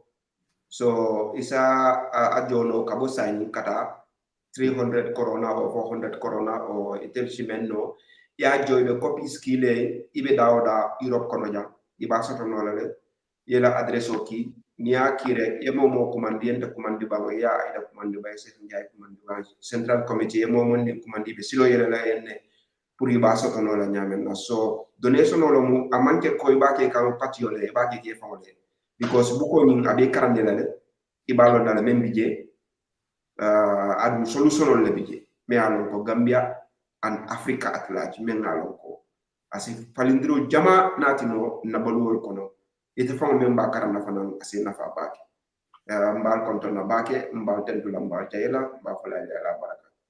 Then I should leave you guys. I just came to address this kind of issues that I have highlighted here.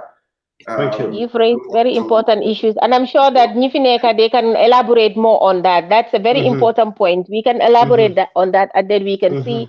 You wait on some of the people who are going to be calling, and then we can wrap it up because I think we're about going to the to our Magbi. Thank you, guys. Take anybody who wants to take the floor. Lima bëggoon a wax rek boobu gars yi luñ ci wax xaw naa bëri nag waaye ma insist rek si the fact ne dañ dafa am ñu nekk fii si west bi ñoo xam ne ni ñu ngi gis développement yu nit ñi am fi yenn système yi fi nekk still ñoom ñu ngi oote ne dañ war a vote for, let's say, a party like MPP or UDP or any other party, buñ votal do anyway. So loolu dama fo ne ñooñu dañ amuñ enough sympathy, enough empathy or buguñ dese nañoo bugga seen réew parce que su bugga sa réew dëgga bugga sa réew mu advance definitely yoo xam nga ne doy mooy di solution pour dëkk bi. So maa ngi ñaan ñëpp daal buñ leen déglu te gis nga state house boobu dafa am si comme culture yi ñoo wax nii rek there is a culture within that state house. yaa ngi dégga suñ koola be just now mu ne he is a dictator in the making. So loolu mu ngi laa woon ne am na doxalin bi nga xam ne ñu ngi ko doxal si biir state house boobu keneen ku fa ñëw rek yow noonu ngaay behavior te behavior façon boobu ñun bëgguñ ko Gambia because gars yi amuñ seen policy xamuñ nu ñoo doxale doy ñu ne ñun suñ ñëwee ñun dinañ doxale neneen te ñun we will be open to even ñi nga xam ne ni ñun ñii ñu ngi si outside bi soo leen ñëwee dinañ leen soxla as expertise for so many domaines te yooyu programmes yooyu dinañ ko teg in place ba nga xam ne nit mun naa toog fii sax mu ne man maa ngi ñibbi nga ñibbi sax dem nga njëriñ sa réew. So all of those things ñun dañ war di bàyyi ñun Gambian di ne nguur nangam président nangam yàlla moo ko fi teg loolu dañ ko war a tegi dañ ko war a génne si suñ mindset xam ne ñun yàlla si kanamam ñun ñëpp a fi am ñun ñëpp ñoo si am yàlla ñun ñëpp la fi teg ñun ñëpp ñoo fi nekk ñun ñëpp la fi teg so teg na la da nga war a jël sa responsibility make sure ne responsibility yu la nit ñi votal because nit ñi nit ñi ñoo la fa teg ñoom ñoo la votal nga def sa responsibility and loolu has been lacking in this Barrow government te even Ousainou Darboe which was there also moom gis nañ luñ fa liggéey seen liggéey amut loo xam ne ni is significant boo xam ne dinañu convince ne ñii suñ delluwaatee si nguur bi comme nuñ ko amee dina advance loo suñ dëkk bi so maa ngi ñaan everybody ñu bàyyi seen xel bu baax a baax si the way those politicians ñu leen a approché ay yooyu ñu segga ko bu baax xam ne waxuñ leen dëgga dañ leen bugga fake te dinañ dugal Gambia si coono boo xam ne ni ñun ñëpp dinañ si soona even ñun ñu nekk si outside dinañ si soona trop. No, dégala Safiya wax na fi something important desan ñun Gambia suñ nit ñi suñ mbokk yi dégala dëkki diine la ci wàllum islam ak christianity te dafa sax Gambia maa ngi ñaan Safiya wax na fi loo xam ne am na solo trop ñu ngi ñaan kilifa réew mi ci wàllum diine nañ xool bu baax ñi waar dëkk bi ñi tànn ci wàllum li diine yi wax ndax ñoom biñ leen nax de ci naan religion amul wala ci politique xanaa ñoom bokkuñ ci biir dëkk bi ñi ngi dunda di dem ci lopitaan yi su dëkk boobu baaxee yow mi nekk njiiti diine yow fo nga gis sa boppa nañ wax nit ñi ci ngir yàlla li téere wax ndax fii yow mi nekk njiiti diine bési yomal kiyaam dinañ la laajte yow sa responsibility ndax yow nit ki soo xamee da nga am a greater responsibility ci yow sa society wax leen nit ñi xelal leen nit ñi yéen seen xam-xam ak loo leen xam ci diine bi lan la gay war a def ci yoon ndax loolu tam yéen loolu la ngeen am te nit ñi soxla nañ loolu wax leen ngir yàlla an bu leen nangu politiciens yi ñu use leen ragal naa wax rus naa wax lii sa ndax yéen ay kilifa diine ngeen pour wax leen foog naa yéen am ngeen xel bi ak gis-gis bi ak xel bu seela boobu ci wàllum téere yooyu ngeen bañ njiiti politiciens yi ñu war dina digal wala leen loo leen war a wax wala ngeen àndaa ñoom bàyyi leen seen xel ñu ngi naa ñaan ngeen yokk ñi ñi xam-xam ak xelaat ci wàllum diine ndax ñi yóbbu dëkk bi fi mu war a dem ak maa ngi dellu rek di ñaan suñ mbokk yi nekk fii na suñ xel ak suñ gis-gis passé man fii laa mus di supporté fa lay téye nañ leen toppa gis-gis ak xam-xam maa ngi naa ñaan nañ leen toppa gis-gis ak xam-xam ndax loolu rek mooy yóbbu dëkk bi kanam ñun ñu ngi fii soo gisee ñu nekk fii li ma doon wax rek xelaat yooyu advancement boobu te doy rek ñoo amee loolu ñun xam nañ ko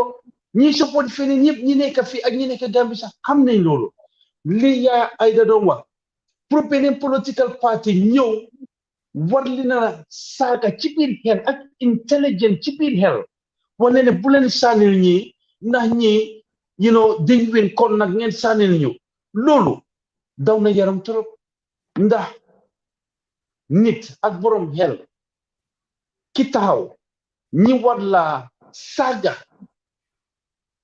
man foog naa loolu mooy one of the lowest pour ñi war a taxaw sax nit ki mel ni Amat Bah war a ñëw wax loolu ñi man foog naa keroog sax ñi fa la ngay waroon a paal dem toog ndax loolu dafa mel ni saaga yow kay sooy utal place rek waaye waxal yow li nga am soo ñëwee li nga liggéey ñi nga bàyyi leen ñoom ñi seegal seen boppa tànnal seen boppa te Gambia affaire bii lii du affaire yi caaxaan lii siñ life yëpp ku ci nekk nag any decisions bi nga jël fii ndax yaa ngi digtal sa ñi jaar ci yoon si yoon bu baax bi ndax yow yaa ngi fa biir Gambia the decisions that are good yi ñoo war a jël si fii lii xew ëllëg ci wàllum ay feebar ci ay wàllum dund tey December 4 bii la ñoo make gis-gis yooyu si la ñoo make choices yooyu lii mun a xew ëllëg su ndax dina tane ndax dafa gën a dem ci biir ci suuf loolu si December 4 la des te ñun mi fi nekk even though amuñ carte sax ku nekk da nga am responsibility ndax yaa ngi wax ndax waxuloo ñi nekk Gambia ndax di nga sànni on the other side ku ci nekk you have a responsibility and the effects are coming after on the 5th of December te nag foofu nag amul complain soo yóbbu kartay foo xam ne nii yow li nga daan gis ak yow ngir yow sa bugga rek ëllëg bul complain su ñaangee bul wax kenn bul complain ci kenn waaw you know yow mi fa nekk tam am karta élection ñange bul fi complain ki ndax yow yaa amoon sa karta ñi naan la bul sànnil doy ndax doy léegi ñi sànni ñooñu yow kay toogal rek liñ def rek baax na ndax tey nekkuñ di la wax yow naka la ñoo yóbbu dëkk bi kanam yow nga fàtte yow ñi yóbbu kanam yow bëgguloo déglu ñooñu kon ëllëg li ci mën a génn rek yow bul mer bul xuloo bul complain don't complain you know because you made the decision you make the choice bi nga am the right to make the choice mais nga ko ñeneen ñi naan la bul sànnil ñele because ñoom diñ win te ñu amee good plan yow ak xel mun nga nangu loolu Gambia maa ngi leen a ñaan maa ngi leen a ñaan de ñu ngi leen a ñaan nañ leen ànda seen xel nañ leen xalaat dañ war a bàyyi di mystify nit ñi comme laissé Baro léegi tey ñu def ko demigod wala Ousseynou Dabo ñu def well they already have waaw so yooyu dañ ko war a bàyyi di mystify nit ñi because kenn nekk gënut fii kenn nekku fii wala kenn nekku fi doomi wala you know so nañ bàyyi suñ xel bu baax a baax yónnente laa bëgg a wax sax ma jub waaye xam naa ne il faut ñu bàyyi yooyu ñu focus on programs of people engagement ñi am fayda ñu pare pour liggéey ñu votal ñooñu ñu liggéey te loolu doy rek mooy parti bi mooy parti bu ñu war a votal te ñun ñëpp war lañ ñoo def loolu su ko defee suñ réew mi change completely ñu mun a advance wallahi balaa nga xam ne ñun Gambia advance nga génna xam nga the longer you people ñu nekk biir Gambia musu ñoo travel demuñ si yeneen dëkkay Africa yeneen dëkkay Europe ak America they think ne it's okay waaw because ñoom loolu lañ xam te boobu c'est culture boo xam ne ni tamit ci dangay waaru daf leen dee sonal waaye ñoom xamuñ ne ñu ngi sona so ku génna ba ñëw fekka si leen yow yaay xam truly ndax ñi ñu ngi sona wala sonu parce que dina am so many other things yoo xam ne ni is lacking for them people and some of them because they don't know it they think it's normal you know so such things yeah Bilal you can say doguma la sax Ebou gis nga jàng bi dem school yi nii ba am sa degree or masters it's one thing because dafa mel ni rek métier man noonu laa ko gisee sa léegi because maa ngi gis ñoo xam ne they have their masters or PhDs and on the side that they are and the way things are going maa ngi door the question suma boppa sax what is the value of education what is the intelligence that people are meant to get from education foofu noonu rek Bilal li ngeen a wax ni lu am solo la pour si gàttal rek ñu bëgg a tënka because I think we do 2 hours now mooy ne these people you are talking about man dama gëm sax ne am na ñoo xam ne sax they don't need to travel to know what is happening because we have so many people ñoo xam ne they've been around dem nañ fu nekk tukki nañ because if we see some of these people ñi nga xamante ne ñooy try to send these kind of messages most of them you see them already they've been out of the country yeah dëgg la ak leneen moom moo leen ñooñu dama naan leneen moo leen soxal and also these kind of people ñi nga wax ne they are very educated people ñooñu sadly in our society most of these educated people are very self-centered seen interest lañ fa nekkee luñ fa seen askan bi ñoom daanaka wax nañ ko dañ ko waxaat they believe ne they should just come and ñoom si dari nit ñi ñoo war a liggéey and they're so very lazy people they don't want to do much to get anything they think ne they should just come and write on the people pour mun a benefit so loolu nag moo tax nag may wax ne askan wi daal Halifa Sallah si gàttal PDOIS ñoom ñoo am the solution to our problems te comme ni ma ko waxee lii yëpp mooy ne they are feeding on the ignorance of the people ñoom si ñoom duñ mun a teg programme yoo xam ne askan wi dinañ si jàng pour ñu mun a eew because askan wi eew mooy tax ñoom li ñoo def nii di get away with it, they will not continue doing it. You see, this is not just even in Gambia. Most of our politicians in Africa, this is what it is. They like the askan pour ñu continue being ignorant. They like the askan pour ñu continue being whatever, being in the dark, so that then they will continue doing what they want to do. This is why they have these kind of rhetorics that they go on saying, or they hide behind tribal politics.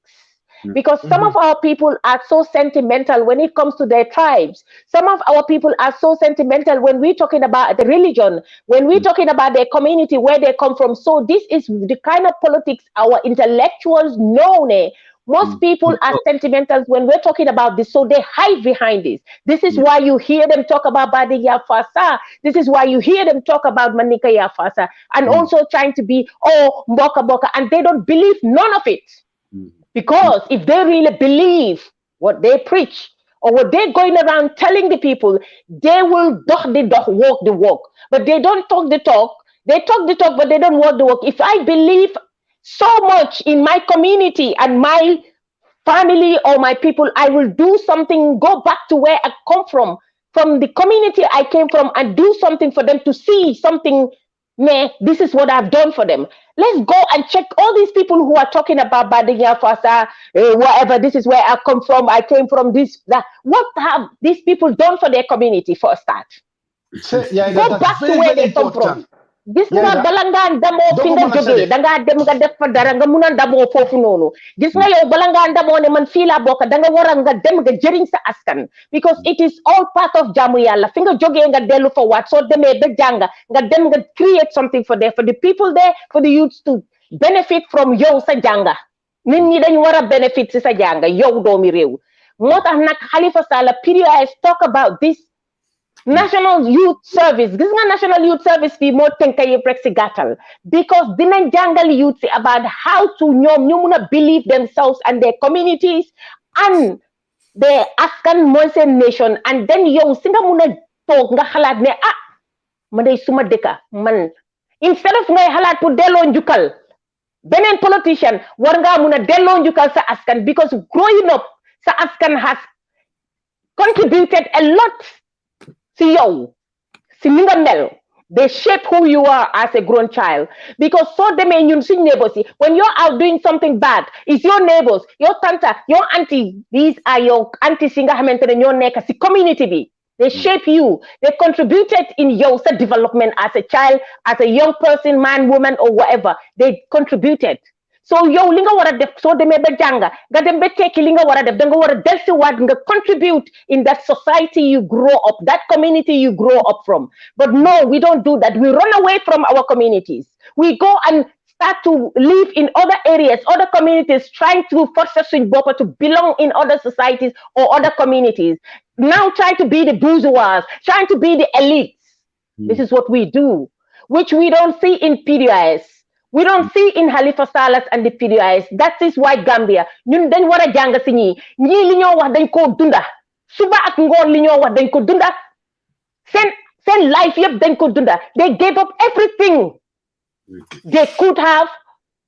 Loo xamante ne dañ ko deserve, jàng nañ ko, ñi nekk taxaw yëpp si langue politique bi kenn gënul leen a jàng, kenn gënul leen a bëgg seen askan. Kon nag Gambia yëfi nguur di delloo njukkal, yëfi nguur doonaan suma mbokka moom moo fa toog, suma xarit moo fa toog. Danga seet ki nga xam ne moo ko yelloo, ki nga xamante ne yelloo bi mooy koo xamante ne am na xam-xam bi, am mun na ko teg na programme si nga xam ne yéen di ngeen si jëriñoo, man dinaa si jëriñoo, keneen ak keneen dina si jëriñoo. Loolu la PDOIS di wax. Waaye naan bu leen sànni kii soo leen sànni karta mooy ngeen jox ko ku mel ni président Barrow.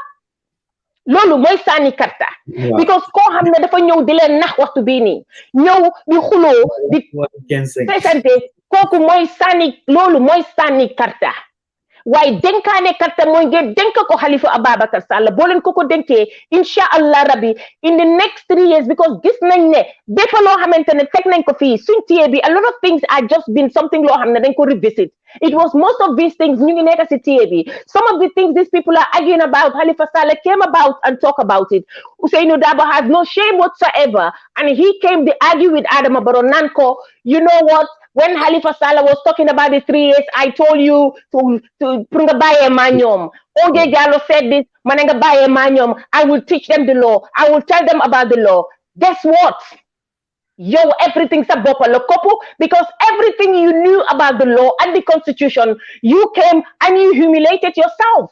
And the same very mbor mi nga xam ne yaa ko yar di ko waxal pour mu ñëw pour jànko wante ñi tey kooku ñooñ la waaye président Barrow si boppam xam na kuy Halifa Ababacar Sallah xam na ki nga xam ne moo ko doon woon yoon xam na ki nga xam ne moo fa nekkaloon Gambien si xam ki nga xam ne moo fa nekkaloon Gambien si for 30 something years ba bi nga xamante Gambien si biñ jaaxle moo leen fa nekkal mooy Halifa Ababacar Sallah tey nag ñun Gambia si daaneel ma may suma yeneen collègue si ñu tëj mooy ne suñ buggee génne si jafe-jafe gi nekk nii benn political party benn candidate moo ko mun mooy Halifa Ababacar Sallah moo tax nag may tëj man foofu lay tëjee wax leen ne leen dem leen ñu oo suñ mbokk yi oo suñ xarit yi suñ dëkkandoor yi fuñ mun di nekk especially ñun ñi nga xam ne ñoo nekk si diaspora bi amuñ voting card boy ñun suñ kàddu mooy ñu waxal suñ askan ñu leen ñu continuer duma tàyyi di ko wax ñu kool leen ne leen ñii waxi ndax sa xandang la ñoo wax yëfi waxi daanu si saret la ñoo wax amuñ lañu wax demand Hamad Bah pour ñu ñëw mu jox ñu take let him come and give us stock of what he has been doing in that tourism. Our tourism, then, Abi Ahmad Bah ñëwee nekk the Minister of Tourism. We have not seen anything. Most countries now, they are trying to revive their economy right now. We are now seeing the economy, the flights are going back to Gambia. Has Ahmad Bah put anything in place to ensure that they get our tourism back running as it was in Gambia? No, the flights are going to Gambia. It's not, they are not full. We don't have nothing to offer people that come and visit in our country.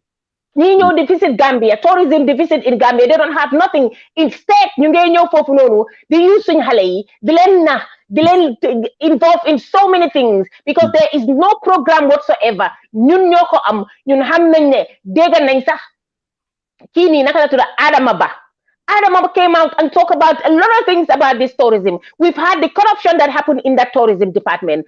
Ahmad Bah need to come and tell us.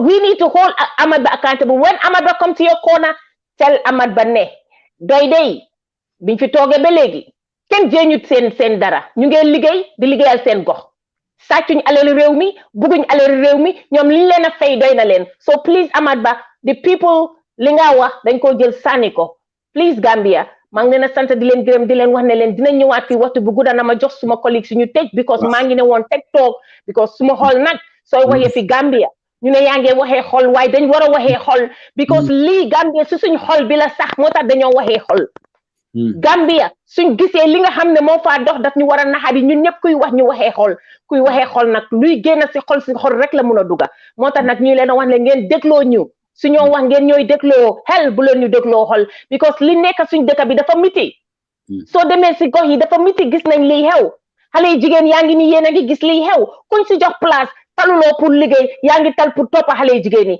yaa ngi tal pour toppa jigéen ñi toppa xale yi ndaw yi ñu ngi leen a yóbbu fu nekk lii yëpp la ñoo wax ne moom lañ bañ si suñ Gambia because ñu ngi yàq suñ réew mi ñu ngi yàq suñ xale yi maa ngi leen a jégalu si kàddu gi because gis nga fi mu nekk nii digga Gambia jot na pour ñu ñëw pour ñu jànkuwante nit ñi wan leen ne leen this is now or never another 5 years of this government no we don't want to have it thank you very much guys yéen mun ngeen a tëj jégal leen ma waaw yaa fu mu nekk ni ñu doon waxtaan fi culture lii yëpp rek mooy wone kan mooy Gambian bi ak lan mooy Gambian because suñ Gambian culture moo ñoo differentiate ak ñeneen ñi tamit yeneen dëkk yi yeneen réew yi yeneen ci àdduna bi waaye suñ culture su ñaawee rek yow doo mun a proud of being a Gambian so looloo tax maa ngi ñaan all the Gambians ñu votal doy su ko defee ñu put implement ay policies yoo xam ne dafa sàmm suñ culture daf ko gën a saxal dafa tax mu gën a wéy ñu gën a nekk sawar pour di mun a génn si àdduna bi di ne man de I am a Gambian and Gambian culture this and that, come and discover my country and we will have so many tourists coming to us and ñu mun a baaku si àdduna bi di leen ñaan again di leen wax ne please votal leen doy bu leen votal MPP wala UDP because seen push and pull yuñ nekkee nii yuñ startee nii ñiiroo ka ŋaayoo yuñ startee nii we will be fed up of it after 5 years fu mu nekk nii dafa doy bugatuñ leen a gis si arena ñoom ñëpp ñu dem toog su ko defee ñu am a fresh start a new start a new government boo xam ne ni is serious with concrete plan for development, eradicating poverty in the Gambia, making sure that being a Gambian is nice again for everybody. Loolu daal laa bëggoon yokk si li di leen wax jërëjëf. jërëjëf mbokk yi jërëjëf yaa Aida. dafa daan lifin bi waa Bilal sa lifin bi doxul. Sorry. Okay. Yéen a ma dégg? Yes. Ok fala doon ma ne di leen ne jërëjëf Ebou yow yaa Aida ci timing bi xam naa ne yombut waaye responsibility la rek ñu ñëw fii di spend the time di waxtaan ak nit ñi di ne nit ñi rek wax moom neexut kuñ fi tooñ can jënoon nañu jéegal lii bugga réew mi dem ci kanam rek ñun mi nekk fii mënoon nañoo toog fii kenn du booda because lim ndaw xëy na ku nekk yaa ngi toog a comfortable waaye affaire is bigger than that li ñoo xeex ñii pour Gambia dem la rek ci kanam pour ñun ñëpp mu dem ci kanam te ñun li ñoo gis ci doy oo na ma ne te every time ñi dégg ko biir Gambia ku nekk gis na loolu sax ñëpp gis nañ loolu waxuma yeneen political leaders yi nekk ci kaw de waaye ñi ordinary people lay wax ku nekk gis na loolu léegi yow soo gisee loolu lan ngaa def what is your responsibility lan mooy yow sa choice because yow yaa am the destiny pour yow sa ëllëg loo am rek mooy nga gis déglu tànn pour yow sa boppa ak sa njabooti ëllëg liñ fi def nag ëllëg mu ngi ñëw affaire bi tool bi nag loo fa ji ban meññeef nga faa def loolu yow yaa amee di responsibility lii mun a xew ëllëg nag tey décision boobu tey la te mag danaa ñaan ngeen ànda seen xel déglu leen gars yi ñoom ñëpp déglu leen liñ leen a wax bàyyi leen seen xel ku ci nekk na xalaat yow sa njaboot ak ëllëg lan nga bëgg pour yow sa ëllëg li leen doy nekk di wax nag du yëfi caaxaan li mun a am la xam nga sa affaire tourisme bi ñoo wax nii affaire cultural this culture bi ñun biñ am soo gisee tey sa ñiy yaakaare ci tubaab bi wala ci ñi ci biti dëkk bi moo demoon ci kanam bi nga su dëkk bi demoon ci kanam tey every holiday nit ki da ngaa dem ak yow sa njaboot ay ñoom jambure hôtel yaa ngi fa dinañ dundal hôtel yi ak yeneen béréb yi nekk ci province yi di da nga dem holiday yow yaa sa ñëw xëy na 1 week ngeen jox économie bi dafa grow countrywide Gambia is one of the nicest place biir Africa am na béréb yoo xam ne you cannot believe it ne am nañ ko biir Gambia waaye nit ñi soo xamul de xamuloo te nit ñi mun nañoo tukki sa dem boor boobu because dëkk bi demoon ci kanam te gis nga Gambia it can be as developed as more than Rwanda bi ñoo wax nii sax ñun mun nañoo jagal dëkk boobu ba mel ni dëkki tubaab bi nañ ko gom rek ndax xelaat rek ak gis-gis moo ko mun a def te mun nañ koo def ndax ñun ay nit lañ te doy yoon yi ñoo wax nii ak gis-gis biñ am yoon yooyu ak gis-gis yooyu rek boo yóbbu dëkk kanam te moo yóbbu dëkk yi nekk ci in the west kanam bu leen foog ne nag lii ay lébaate la wala ñi li wane du mun a possible bari na nag dinaa wax lii Bilal, I think dinaa wax lii you daal know, we have 2 hours 19 minutes, because at the end of the day, I'm sure that they all know that this is, sorry to cut you, I'm sure they all know that it can be done, because all the examples we've given here, we didn't even have to give any examples. All of these things has been done in other countries. Youth service I waaw talked about has been done in all over Africa. You talk Yeah. about the waaw cultural stuff. So really, I'm sure all these people know that it can be done, and we all know. I'm sure every single Gambian know PDIS are the only political party, Halifa Babakar, who can take the Gambia forward. li ma Now, bëgg a wax sax people waaw now même will rek have you know their waa dama interest. daaneel So yeah, please, wow, because wow. talk I be my What I want to say, wow, wow. What I want to say, I know people believe that. I know people know why they have to believe, because you know something. If you don't believe in it, it will never happen. Lolu moo ñu fi teg. So falay wax rek, Mhm. nañu ñi believe that what they Yes, see is what they are going to get. Kon nag man ma bàyyi leen fi ne yeah, waa jërëjëf. jërëjëf. Jërëjëf ngeen jégal ma. I'm so tired because, as you all know, I've been coming live all the time. I'm really now, my face is boiling. I'm so hot. I'm so tired because this is it. But Gambia moo ñu ko jaral. You know, you don't even sleep. You come home, you just woof nga duga si. So really, I'm sure all of you, you know, it's very late where you guys are. Safiyong, thank you very much. And Bilal also, this is after 10. And I'm sure some of you who are even watching must be very tired watching, but ñu ngi leen a jégalu si video bu gudda bi. Video nag su guddee du dee yomb pour nit ñi wax ko, but I'm sure in your own, when you're driving, when you're home cooking or do whatever, you can just leave it there and be watching, be listening to what it's been said, what has been said, because Gambia fii la ñu toll moo tax ñun ñëpp ñuy sacrifice. I'm sure some of you also are sacrificing a lot of your time sitting down watching. It's not easy to sit down and watch. ñu ngi leen a wax ne thank you very much. di wax ñëpp ñu ngi leen a fàttali waa rek ne leen the transformative agenda bi mooy di TAB mu ngi nekk in UK now, so you can contribute or pledge to donate as small as £30, 50 if you're feeling generous, 40, whatever. I mean, it's up to you. Lan la sa xol may rek nga joxe ko. Su ko defee nga contact ñu nga jox ñu sa adresse bi ñun dinañ la ko pose. We have 50 copies, so hurry and get your copy, because fi mu nekk nii 100 copies lañ ñëw moo fi ñëw kañ la egsi mu ngi egsi on Tuesday. 50 is already gone. So really, ñu ngi wax ne the other 50 copies, anybody who's interested, and we are continuing the ask for your help, your donation, because Gambia dañ koy wax di ko waxaat mooy ne PDI is the only political party in Gambia koo xamante ne ñoom seen funding ñu ngi ko yaakaaree si seen ñi nga xamante ne mooy the ordinary citizens of the Gambia.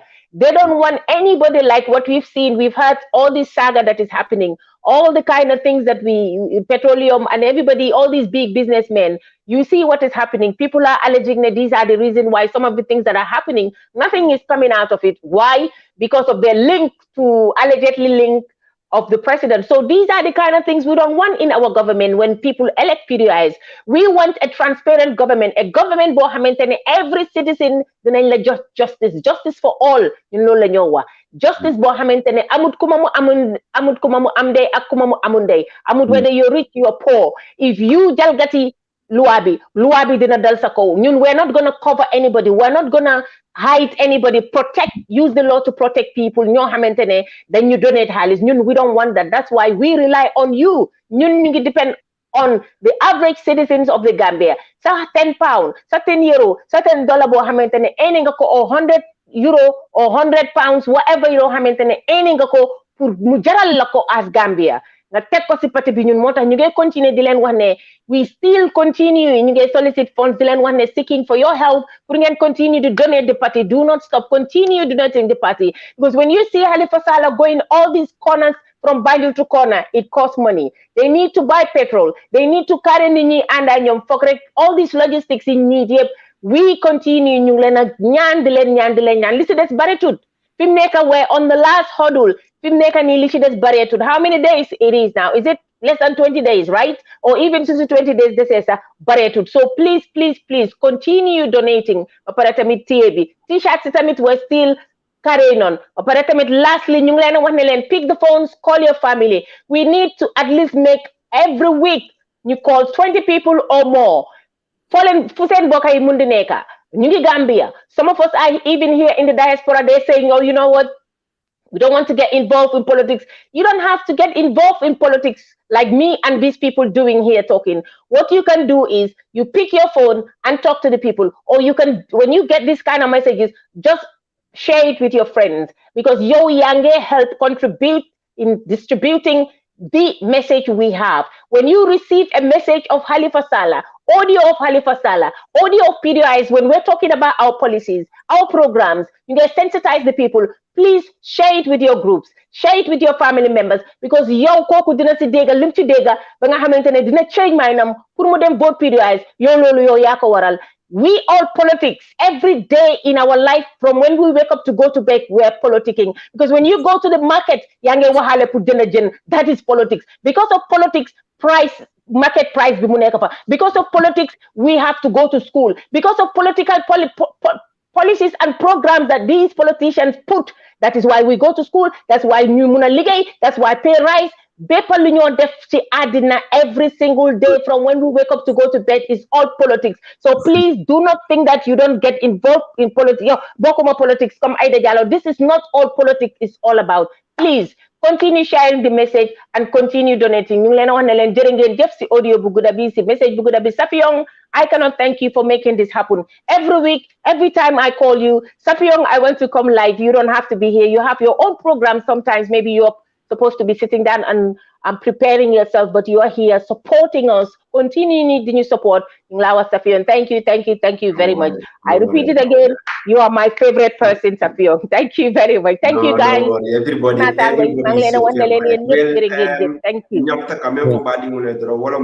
sama programo men nyanta kaso to doy kacha mbe line also to la jele after debate, because we will discuss about the debate and everybody can contribute. I will open lines so that after the debate everybody can contribute what you learn about the debate and how did the debate go. Everybody can give your opinion, because my guest will not be coming because of the debate, but we can continue. I will have the program after the debate, so that 1 hour after the debate, so that people can call and then we discuss about how the debate went. Thank you, and I believe that we are going to win, because the policy is none of them. Thank you very much. Bye. Yeah, thank you. Thank you. Thank you.